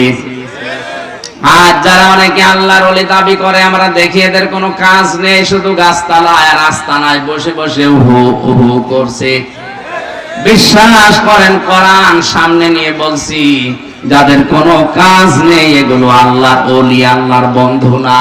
আল কাসিবু হাবিবুল্লাহ, যারা কাজ করে খায় এরা আল্লাহর বন্ধু। বলেন সুবহানাল্লাহ। যে কোনো কাজ হোক, কাজে কোনো লজ্জা নেই। অলজ্জা হচ্ছে অলসতায়। কিসে? নামাজ শেষ হয়ে গেলে মসজিদে ফরজ নামাজের পরে সুন্নত নফল পড়া ঠিক না। আপনি নফল সুন্নত বাড়িতে পড়বেন, অফিসে পড়বেন, কিন্তু ফরজ নামাজটা শুধু মসজিদে যে পড়বেন, এ নির্দেশ রাসূলের। কার? বলেন বলেন। নামাজ শেষ হয়ে গেলে মসজিদে বসে বসে মেয়ের গল্প করার দরকার নেই, জামাইয়ের গল্প করার দরকার নেই। নামাজ শেষ, মসজিদ ছেড়ে দেন। কোথায় যাবেন? ফান্তাশিরু ফিল আরদি, জমিনে ছড়িয়ে যান। অবতাগু মিন ফাদলিল্লাহ, আল্লাহর অনুগ্রহ, আল্লাহর রিজিক তালাশ করেন। কারণ মসজিদ হচ্ছে রহমত পাওয়ার জায়গা, আর জমিন হচ্ছে রিজিকের জায়গা। মসজিদে রিজিক পাওয়া যায় না, কারণ মসজিদে ঢুকেই মানুষ বলে আল্লাহুম্মা আফতাহ লি আবওয়াবা রাহমাতিক, হে আল্লাহ তুমি আমার জন্য রহমতের সব দরজা খুলে দাও। মসজিদ কিসের জায়গা? রহমতের। আরো জোরে বলেন, আরো জোরে। রহমত শেষ, এখন আর আপনি মসজিদে বসার দরকার নেই। আপনি এবার জমিনে ছড়িয়ে যাবেন ফসল। আল্লাহুম্মা ইন্নী আসআলুকা মিন ফাদলিক, হে আল্লাহ আমি তোমার কাছে রিজিক চাই, ফসল চাই। এখানে ফসল মানে রিজিক, ফসল মানে কি? সুতরাং মসজিদে এখন আর বসে থাকবেন না, আপনি ছড়িয়ে যাবেন জমিনে। লাকাদ খালাকনাল ইনসানা ফি কাবাদ, আমি মানুষকে পরিশ্রম করার জন্যই বানিয়েছি। সুতরাং যারা পরিশ্রম করে এই মানুষগুলোকে আল্লাহর নবী জানিয়েছেন এরা আল্লাহর বন্ধু। যারা আজ বিভিন্ন গাছতলায় আর আস্তানায় আর দরবারে বসে আছে, বলেন তো এই হাদিস দ্বারা ওরা আল্লাহর বন্ধু না শত্রু? বিশ্বাস করেন, যাদের কোনো কাজ নেই, পরিশ্রম নেই, শুধু বসে বসে খায়, এরা আল্লাহর শত্রু। দুনিয়া আপনাকে বসে খাওয়ার জন্য আল্লাহ পাঠায়নি। তাহলে যারা পরিশ্রম করছেন, কাজ করে খাচ্ছেন, ফাঁকি দেন না, মানুষকে ঠকান না, এই মানুষগুলো বিশ্বাস করতে পারেন যে ফিদ দুনিয়া হাসানা, দুনিয়ার কল্যাণ চেয়েছেন, আল্লাহ আপনাকে ওটা দিয়ে দিয়েছে। 4 নম্বরে স্ত্রী যেন ভালো হয়, এটা দুনিয়ার হাসানা। ভালো স্ত্রী ওইটা যেটা সকাল বিকাল স্টার জলসা দেখে না। এখানে 100 জনের প্রায় 98 জনের বউ আমার মনে হয় আসক্ত। স্টার জলসা, স্টার প্লাস জি বাংলা এগুলো দেখে কার বউ কার মেয়ে? একটু হাত তোলেন তো। এই এলাকায় মনে হয় ডিসলাইন না। কোন মুসলমান মেয়ের জন্য, বোনের জন্য কোন মুসলমান মেয়ের জন্য, বোনের জন্য, মায়ের জন্য আল্লাহর কসম এই ভারতের এই 33টা যে সিরিয়াল এগুলো দেখা যায় নেই। কারণ এর ভেতরে কোন শিক্ষা তো দূরের কথা, শুধু কিভাবে ঘর ভাঙা লাগে আর এর কথা ওর কাছে কোট নামও করে লাগিয়ে সংসার নষ্ট করা লাগে, এটা শেখায়। অথচ এই দুইটাই হারাম। কথা বলেন না কেন? মা কি যেগুলো আছে তো আছে, এই বেপরদা ওগুলো তো বাদই দিলাম। শিক্ষামূলক যদি কিছু থাকতো তাও তো বলতাম। শিক্ষায় এতটুকু যে খালি সংসার কি করে ভাঙা লাগে, স্বামীর মনে কি করে দুঃখ দেওয়া লাগে, কি করে স্বামীকে ফাঁকি দিয়ে অন্যজনের সাথে লাইন করা লাগে, এই শিক্ষা দিচ্ছে শুধু। আজকে থেকে মেয়েরা, যেহেতু সামনে রমজান মাস, আজকে এই মাহফিলে আপনি এসে একটা ভালো কাজ করেন, তাওবা করে যান, যতদিন জীবনে বেঁচে আছি ভারতের কোন সিরিয়াল দেখবো না। রাজি আছেন আপনি? দেখেন, আপনারা দেখেন, আমি জানি সময় পাবেন কখন দেখবেন। দেখেন তো ওরা বাড়িতে বসে বসে কি করবে, কোরআন শরীফ পড়তে পারেন না, সূরা ইউসুফটা, তাই ইউসুফের মতো একটা সন্তান আল্লাহ আপনাকে দিত। সূরা মরিয়ম পড়তে পারেন না, সূরা মরিয়ম পড়লে মরিয়ম আলাইহিস সালামের মতো এরকম চরিত্রবান একটা মেয়ে আপনাকে আল্লাহ উপহার দিত। সূরা মরিয়মের ভেতরে প্রায় 9টা গুণ আছে হযরতে মরিয়ম আলাইহিস সালামের। আপনার পেটে যে সন্তান আছে, ওই পেটে সন্তানের ভেতরে এই 9টা গুণ আল্লাহ দিত যদি পেটে সন্তান নিয়ে সূরা মরিয়ম পড়তেন। অনেকেই দোয়া করে বলো, হুজুর ছেলে মেয়ে যেন আব্দুল কাদের জেলানী আর মা ফাতেমার মতো হয়, দোয়া করেন। এমনি হবে? আব্দুল কাদের জেলানী যে মায়ের পেটে এসেছে, ওই মায়ের দিকে তাকান, তার পেট কত সংরক্ষণ ছিল। এত বড় আল্লাহওয়ালা মেয়ে মানুষের পরেও আব্দুল কাদের জেলানী মাঝে মাঝে বলতো, মা তুমি আমাকে পেটে রাখা অবস্থায় কোন হারাম কাজ করিছো? মা বলে, কি বললি? বলতাম না, কারণ আমি যা বলি আমার মনে থাকতে চাই। মনে হয় তুমি আমাকে পেটে নিয়ে কোন হারাম কাজ করিছো, বলো দেখি কি করিছো। মা বলে, বাবা আব্দুল কাদের, তোর পেটে রাখা অবস্থায় কোন হারাম কাজ করেছি বলে আমার মনে পড়ে না, তবে একটা কথা আমার মনে আছে। ভালো করে শুনবে, এখানে শিক্ষা আছে। সম্মানিত মা বোনেরা, সন্তান যাদের পেটে আছে তাদের জন্য এটা আরো জরুরি। আমার পেটে যখন তোর বয়স 9 মাস, তোকে আমি নিয়ে বেড়াতে গিয়েছিলাম পেটে নিয়ে তোর নানির বাড়িতে। উঠানের উপরে আচার শোকাতে দিয়েছে রোদে, আমি খেয়ে ফেলেছিলাম। পরে দেখি খোঁজ নিয়ে ওটা তোর নানির না, পাশের বাড়ির একজন দিয়ে গেছে। ও বাবা আব্দুল কাদের, মানুষের জিনিস তোরে পেটে রাখা অবস্থায় না বলে খেয়েছি, এই প্রভাব মনে হয় তোর মেধার উপরে পড়েছে, এই কারণেই তোর পড়া মনে থাকতে চায় না। দিনাজপুরবাসী কি মনে হয় আপনার? আসলে আব্দুল কাদের জেলানীর কাহিনী বলেন, কাহিনী শুনতে এসেছেন, এইটা আসল কাহিনী।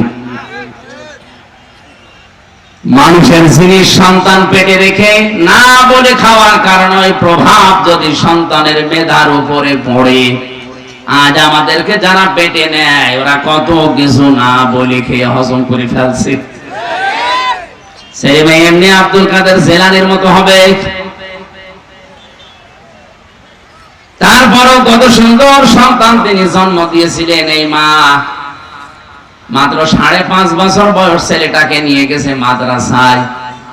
ওস্তাদ ডাক দিয়ে বলে, আব্দুল কাদের বলো দেখি আলিফ। হযরতে আব্দুল কাদের বলে, হুজুর আলিফের মানে কি? আলিফের মানে কি এটা আমি জানি না। আর আলিফের মানে আপনি জানেন না, আপনার কাছে আমি পড়বো না, কারণ যে জিনিসের অর্থ হয় না ও জিনিস আমি পড়ি না। ওস্তাদ বলে, বাবাজি তুমি কি জানো আলিফের মানে? হ্যাঁ, আমার মায়ের কাছ থেকে শুনেছি। কি শুনেছো বলো? তিনি পরিচয় দিলেন আলিফ দিয়ে আল্লাহর। আল্লাহু লা ইলাহা ইল্লা হুয়াল হাইয়ুল কাইয়্যুম। তিনি তেলাওয়াত করে আল্লাহর 10টা ক্ষমতার কথা তুলে ধরলেন এই আয়াত দিয়ে। তেলাওয়াত করতে করতে ওস্তাদকে 18 পারা পর্যন্ত তিনি শুনিয়েছেন। ওস্তাদ কান্না আরম্ভ করেছে। জিজ্ঞাসা করে, মা আপনার এই ছেলেটাকে মনে হয় কোন মাদ্রাসায় পড়িয়েছেন, এখন নিয়ে এসেছেন আমার কাছে পরীক্ষা করার জন্য? মা বলে, না, এই প্রথম নিয়ে আসলাম আপনার কাছে। ওস্তাদ বলে, মা আপনার এই ছেলেটার তো প্রায় 18 পারা কোরআন আয়ত্ত হয়ে গেছে। মা আমার কান্না আরম্ভ করলেন। ওস্তাদ বলে, আপনি কাঁদেন কেন? আপনার তো কপাল ভালো, খুশির বিষয়। বলে, না হুজুর, আমি কাঁদি এই কারণে, আমার আব্দুল কাদের যখন আমার পেটে ছিল প্রতিনিয়ত আমি কোরআন পড়তাম, ঘর ঝাড়ু দিয়েছি আমার মুখে আল্লাহর কোরআন, থালা বাসন ধুয়েছি আমার মুখে আল্লাহর কোরআন, রান্না বান্না করতাম আমার মুখে আমার আল্লাহর কোরআন থাকতো। এই সন্তানটা জন্ম নেওয়ার পর ফজরের নামাজ আদায় করে আমি একে পাশে বসিয়ে যখন তেলাওয়াত করতাম, আমার ছোট্ট সন্তান আমার মুখের দিকে তাকিয়ে মুখ মিলাতো। আমার আফসোস হয় জন্য আমি যদি আর একটু কষ্ট করে প্রতিনিয়ত কোরআনটা পুরা পড়তাম, আমার এতটুকু সন্তান 30 পারা কোরআনের হাফিজ হয়ে যেত। এমনি এমনি আল্লাহ সন্তান মায়ের পেটে দেয় না। এখানে বউ যেন ভালো হয়, এটা দুনিয়ার হাসানা, দুনিয়ার কল্যাণ। আজ আমাদের বউ ভালো কিনা বিশ্ব নবী জানিয়েছেন, যে লোকটা মহিলা মারা যাবে, ওর লাশ থেকে যদি স্বামী মন থেকে বলতে পারে, দুনিয়ার মানুষেরা আমার বউ কিন্তু আসলেই ভালো, আমার আল্লাহ পাক ওই মহিলাকে মাফ করে দেবে।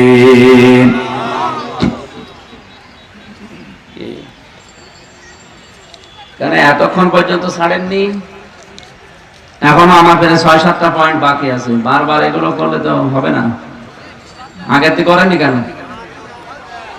তাফসীরুল কোরআন লিখে দিয়েছেন, তাফসীর তো এখন একটা একটা করে 16টা পয়েন্ট আছে এখানে, কেবল 3টা চলছে, এখনো তো ঘন্টা খানিক সময় লাগবে। কয়টা আছেন? কয়টায়? 20 আছেন মানে?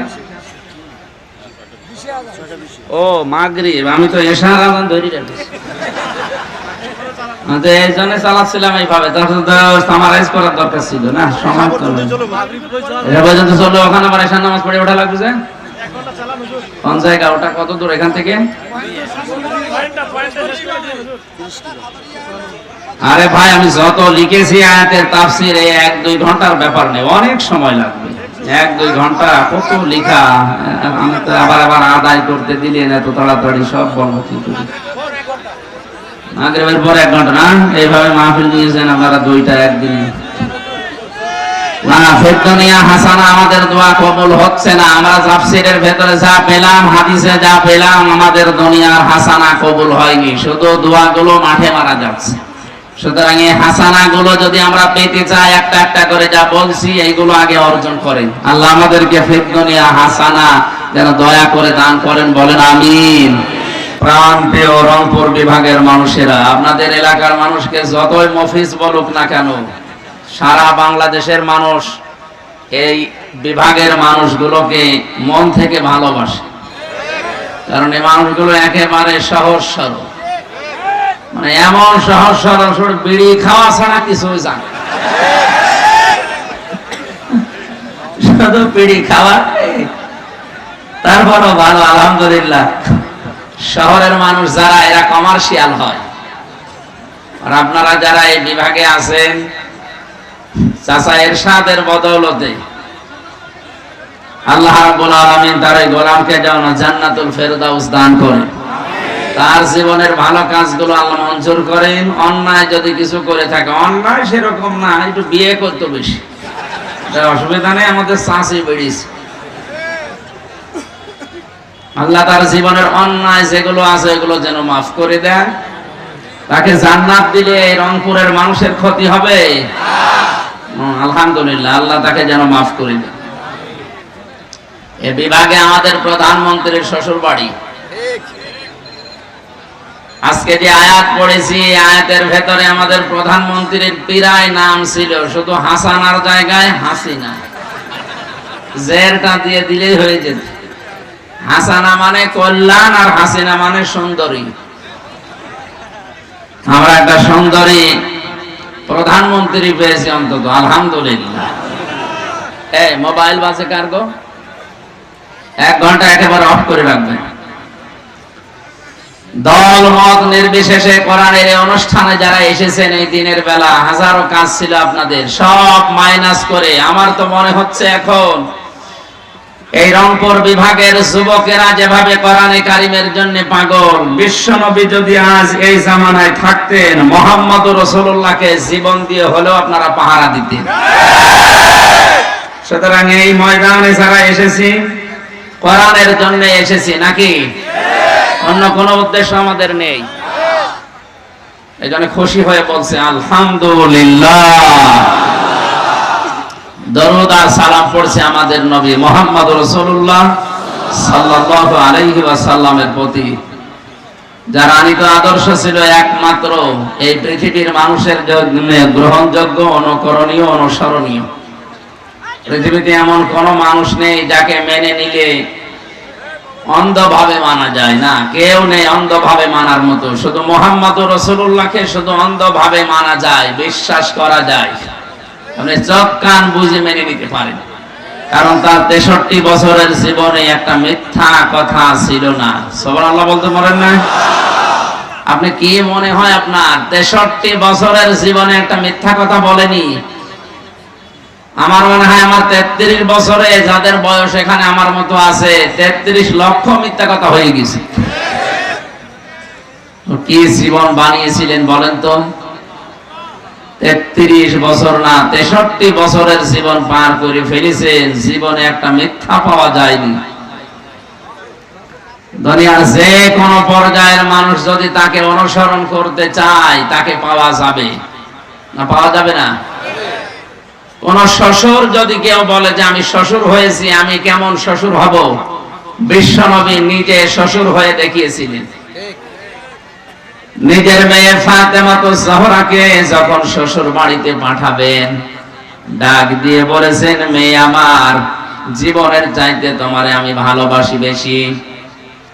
বাড়িতে যতদিন ছিল আমি দেখে শুনে রেখেছিলাম, যতটুকু চাহিদা আমার কাছে ছিল আমি সাধ্যমতো পূরণ করার চেষ্টা করেছি। আজকে একটা নতুন পৃথিবীতে তোমাকে পাঠাচ্ছি, সাবধান আমার জামাই আলী যেন সায়েজ কোনো কাজে কষ্ট না পায়। ও বাংলার শ্বশুর যারা আছেন তারা এই হাদিস থেকে কি নিলেন?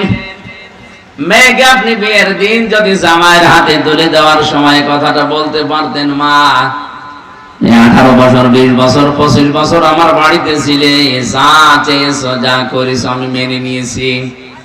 আজকে একটা নতুন পৃথিবীতে পাঠালাম, ওখানে কিন্তু আমার মতো বাবা পাওয়া যাবে না, তোমার মায়ের মতো এরকম মা ওখানে পাওয়া যাবে না।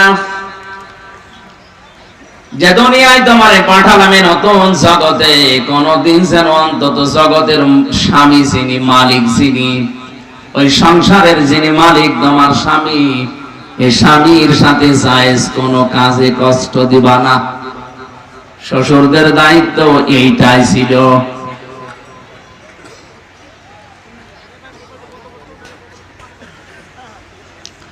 বাংলাদেশে তাহলে সংসার ভাঙা অনেক কমেছে তো। আরো মেয়ে তুলে দেওয়ার সময় বলে, মা তোর কোনো চিন্তা নেই, বেশি ঝামেলা দেখলে চলে আসবি, তোর অন্য জামাই ধরাবো। এক মেয়ে কয় জায়গায় বিয়ে দেবেন? নবীজিকে পারতেন না তার মেয়েকে 14 জায়গায় বিয়ে দিতে আপনার মতো?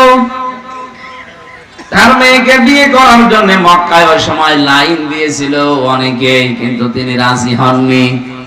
এমন একটা ছেলে থেকে তিনি বিয়ে দিয়েছিলেন।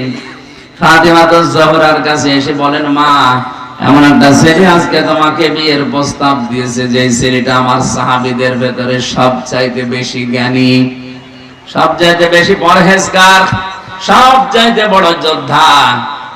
ফাতেমাতুজ জাহরা তিনি জ্ঞানী ছিলেন, বুদ্ধিমতী ছিলেন। চিন্তা করলেন, জামাইয়ের নাম বলার আগে আমার বাবা এত প্রশংসা করে কার? আমি বুঝে ফেলেছি, আমার বাবা মনে হয় আলীকে আমার জন্য চয়েস করেছে। চোখ থাকলেন, মেয়েদের চোখ থাকায় সম্মতির লক্ষণ। নবীজি হাসতে হাসতে বের হলেন, ডাক দিয়ে বলেন, আলী আমার মেয়ে ফাতেমা রাজি হয়েছে, বিয়ের জন্য প্রস্তুতি নাও। বিয়ে যেদিন হয়ে গেছে ওই দিন তিনি এই কথাগুলো বলে কষ্ট না পায়, মন খারাপ না করে। এরপরও যদি তাকে কষ্ট দাও, মন খারাপ করে থাকে, যতক্ষণ পর্যন্ত তাকে খুশি করতে না পারবা, এই অবস্থায় যদি তোমার মরণ হয়, ও মা ফাতিমা, আমি তোমার বাবা নবী হয়ে বলছি, তোমার জানাজায় আমি কিন্তু যাব না। আজ বাংলাদেশে আলেম বলেন আর সালেম বলেন, এরকম শ্বশুর দেশে আছে? বলেন নেই?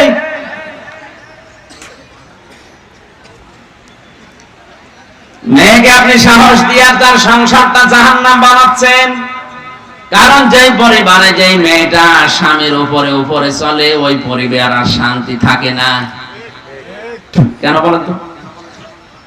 কোরআনে কারীম জানিয়েছে, আর-রিজালু কাওয়ামুনা আলান নিসা বিমা ফাদ্দালাল্লাহু বা'দাহুম আলা বা'দ ওয়া বিমা আনফাকু মিন আমওয়ালিহিম। সূরা নিসার 34 নম্বর আয়াতের প্রথম অংশে আছে, আল্লাহ পাক বলেন, আমি পুরুষদেরকে বানিয়েছি অভিভাবক, গাইডলাইন দাতা, সে গাইড দেবে। আপনার মেয়েই যদি জামাইকে গাইড দেয়, তাহলে তো আয়াত পুরো উল্টিয়ে যায়। আপনি আল্লাহর আয়াতকে উল্টিয়ে আপনার মেয়েকে শান্তিতে রাখতে পারবেন? এক কথা বলেন না কেন? এই জন্য আজ অধিকাংশ পরিবারে শান্তি নেই। বাবা আর মা মনে করে আমার মেয়ে যদি ছোট হয়ে থাকে, মনে হয় কষ্টে থাকবে। কে বলেছে আপনাকে? নবীজি পারতেন না তার মেয়েকে উপরে আরো তুলে দিতে? এত বড় কঠিন কথা বললেন না। যদি আমার জামাই রাগ করে থাকে আর ওই অবস্থায় যদি তোমার মরণ হয়, আমি তোমার বাবা নবী হয়ে বলছি, তোমার জানাজায় কিন্তু আমি যাব না। ওই মেয়ে আর সাহস পাবে? কত শাশুড়ি এই ময়দানে বসে আছে, মেয়ে যদি জামাইয়ের উপরে কথা বলে, জামাইকে যদি গাইডলাইন দিয়ে চালায়, টাইট দেয়, মেয়ের কথা মতো যদি জামাই চলে, লোকের কাছে গল্প করে, জামাই একটা পেয়েছে আল্লাহর ওলি, আমার মেয়ে যা বলে তাই শোনে। আর ওই যে ছেলেটা, ওই ছেলে আমার, ওইটা হারামজাদা, ও শুধু ওর বউর কথা শোনে। তোমার জামাই তোমার মেয়ের কথা শুনলে সেটা হয় আল্লাহর ওলি, আর ছেলেটা তার বউর কথা শুনলে ওইটা হয় হারামজাদা। তুমি কি কথা বলছেন? পৃথিবীর এমন কোন দিক বিভাগ নেই যেখানে নবীকে অনুসরণ করা যায় না। এ তো শ্বশুরের কথা বললাম।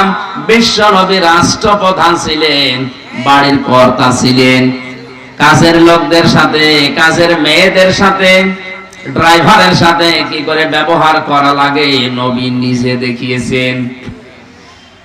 সিরাত ইবনে হিশাম থেকে বলছে, হযরতে যায়েদ ইবনে হারেসা, তার ভাগ্য তাকে নবীজির কাছে পৌঁছিয়ে দিয়েছে।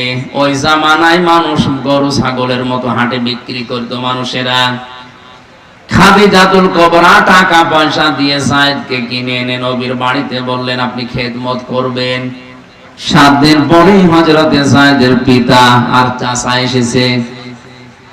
ডাক দিয়ে বলে, ইয়া রাসূলুল্লাহ, জানতে পেরেছি আমাদের সন্তান যায়েদ আপনার কাছে আছে, দয়া করে তাকে ফেরত দেন। নবীজি বলেন, যায়েদ যদি যেতে চায় আর যদি তোমাদের চিনতে পারে, আমার কোনো অসুবিধা নেই, বাধা নেই। কিন্তু যায়েদ যদি যেতে না চায়, চিনতে না পারে, আমি তাকে জোর করে দেব না। বাবা বললেন, অবশ্যই আপনি যুক্তিপূর্ণ কথা বলেছেন। হযরতে যায়েদকে নিয়ে আসা হয়েছে। নবীজি বললেন, যায়েদ এদেরকে চেনো? হযরতে যায়েদ ওদের দিকে তাকিয়ে বলে, হে রাসূল, এটা আমার বাবা আর এটা আমার চাচা। বাবা আর চাচা দুইজন মিলে হাত চেপে ধরে বলছে, যায়েদ তাড়াতাড়ি বাড়ি চলো, তোমার মা কাঁদতেছে। বাড়িতে সম্পদ আছে, সব তোমাকে দিয়ে দেব। হযরতে যায়েদ ওই সময় যে কথা বলেছিলেন, আজ আমাদের বাড়িতে যারা কাজ করে, দোকানে যারা কর্মচারী আছে, যারা ড্রাইভার, যারা অধীনস্থ আছে, সত্যি এরা যদি আপনার সম্পর্কে কথা বলতে পারে, আপনি বুঝবেন যে আপনি ভালো মানুষ। আর যদি উল্টা পাল্টা বলে, আপনি যতই নামাজ পড়েন, যতই রোজা রাখেন, বড় বড় দাড়ি রাখেন, বুঝবেন আপনার চরিত্রে সমস্যা আছে। হযরতে যায়েদ ওই দিন বলেছিলেন, হে আমার বাবা, হে আমার চাচা, বাড়িতে যে সম্পদ আছে ওগুলো তো দূরের কথা, তাম দুনিয়া যদি আমার নামে লিখে দেন, এই লোকটার কাছে 7 দিন আমি আছি, যে ব্যবহার পেয়েছি তাম দুনিয়া দিলে ওই লোককে ছেড়ে দেওয়া যায় না। কি ব্যবহার পেয়েছিলেন 7 দিনে? আপনার দোকানের কর্মচারী যেটা আছে, ওরে যদি একদিন গোপনে ডাক দিয়ে বলেন, এই বাবা, তোরে আমি 20 লাখ টাকা দেব, তুই কি চলে যাবি? ও বলবে, শয়তান, তোর টাকা লাগবে না, তুই আমারে ছেড়ে দে। আমার চরিত্র কোথায় গিয়ে পৌঁছেছে? আজ অনেক উপরের অফিসার যারা, আমি অধিকাংশ বিদায় অনুষ্ঠানে গিয়েছি, আমি নাম নিলাম না, কুষ্টিয়ার এক এসপি সাহেবকে বিদায় অনুষ্ঠানে কোরআন তেলাওয়াত করার জন্য নিয়েছি। তেলাওয়াত করার পরে পেছনে বসে আছি, উনি বলছে, আমি তো আজকে কর্মজীবন শেষ করে চলে যাব। পেছনে যে পুলিশ কনস্টেবল বসে আছে, আমার কানের কাছে মুখ নিয়ে বলছে, আল্লাহ, ও শয়তান মরে না কেন?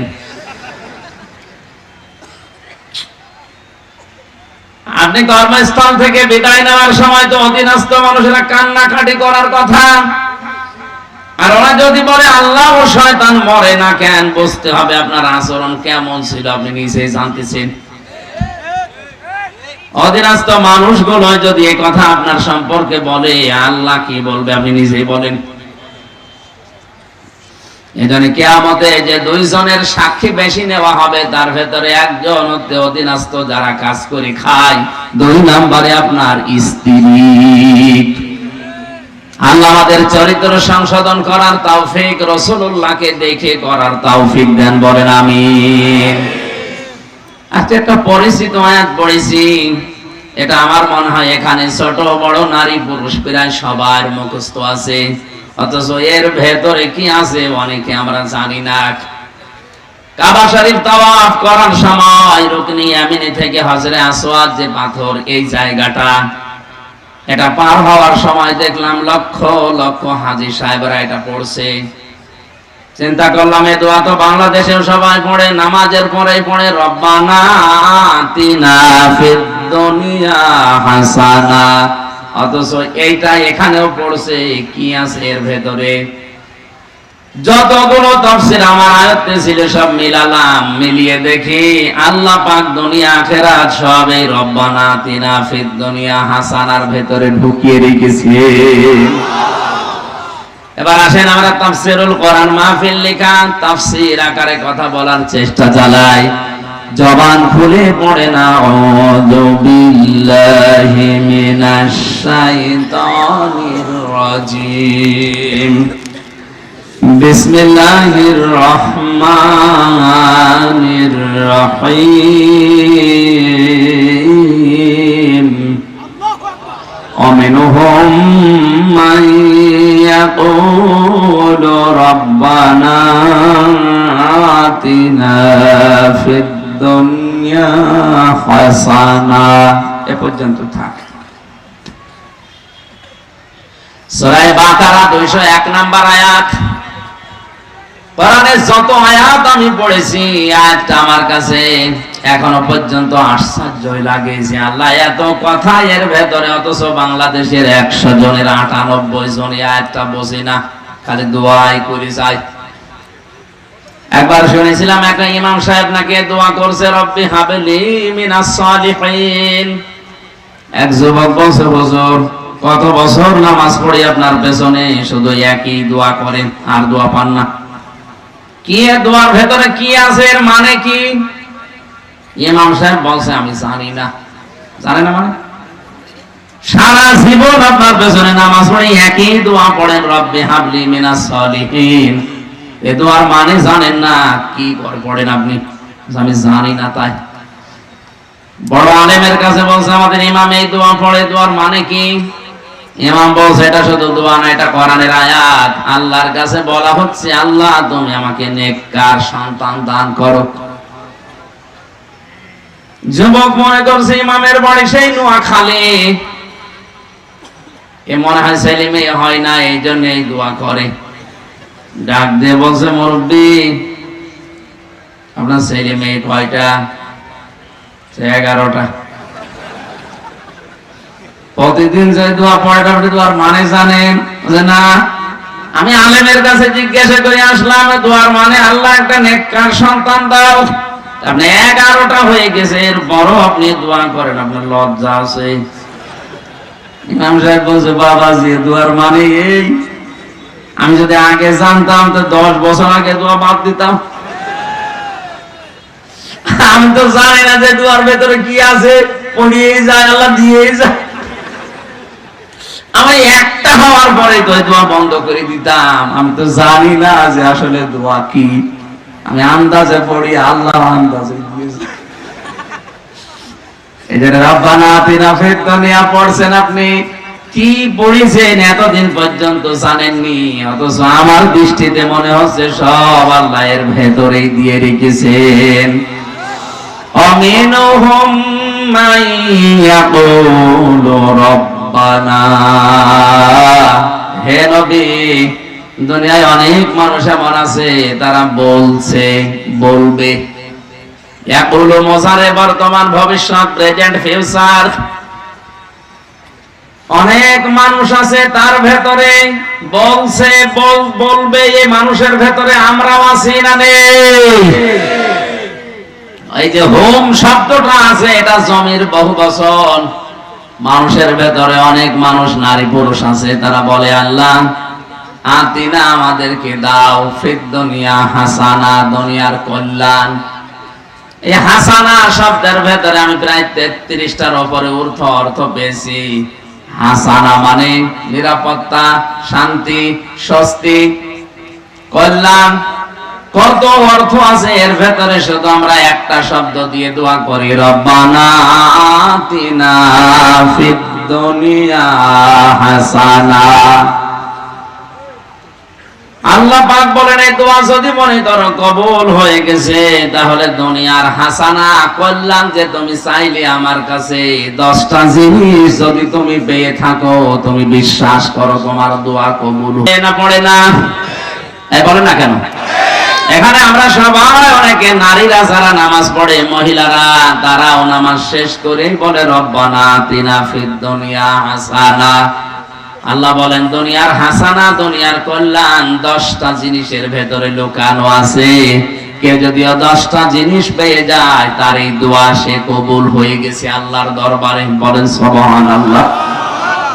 আপনি এবার দেখেন তো আপনি এই 10টা পেয়েছেন কিনা? এই আসের ময়দানে আছেন? 1 নম্বরে দুনিয়ার হাসানা হচ্ছে কোরআনে কারীম পাওয়া। আপনি বলতে পারেন আমি কোরআন পেয়েছি, আমার ঘরে এখনো কোরআন আছে না। কোরআন যদি কেউ পেয়েছে কথা বলে, তার 4টা জিনিস মানা লাগবে। সূরা বাকারা 1ম নাম্বার পারা 18 নাম্বার পৃষ্ঠা 4 নাম্বার লাইনের 121 নাম্বার আয়াতটা তার দলিল। আল্লাযীনা আতাইনাহুমুল কিতাবা ইয়াতলুনাহু হাক্কা তিলাওয়াতি উলাইকা ইউমিনুনা বিহি। এই শিক্ষিত মানুষ যারা, তাদের বলছি আল্লাযীনা আতাইনাহুমুল কিতাব, আমি যাদেরকে কোরআন দিয়েছি, কিতাব দিয়েছি, ইয়াতলুনাহু হাক্কা তিলাওয়াতি, তারা এর হক আদায় করে তেলাওয়াত করে। কি করে? আরো জোরে বলেন। আপনি তো বলতে পারেন আমার ঘরে কোরআন আছে, আমি নিজেও পড়ি না। হক আদায় করে যদি আপনি পড়তে পারেন, তাহলে আল্লাহর ভাষায় আপনি কোরআন বিশ্বাসী। আর যদি হক আদায় করে পড়া না হয়, কোরআন আপনার ঘরে আছে, পড়াও হচ্ছে, কিন্তু হক আদায় করে হয়নি, এজন্য আপনি কোরআনে অবিশ্বাসী।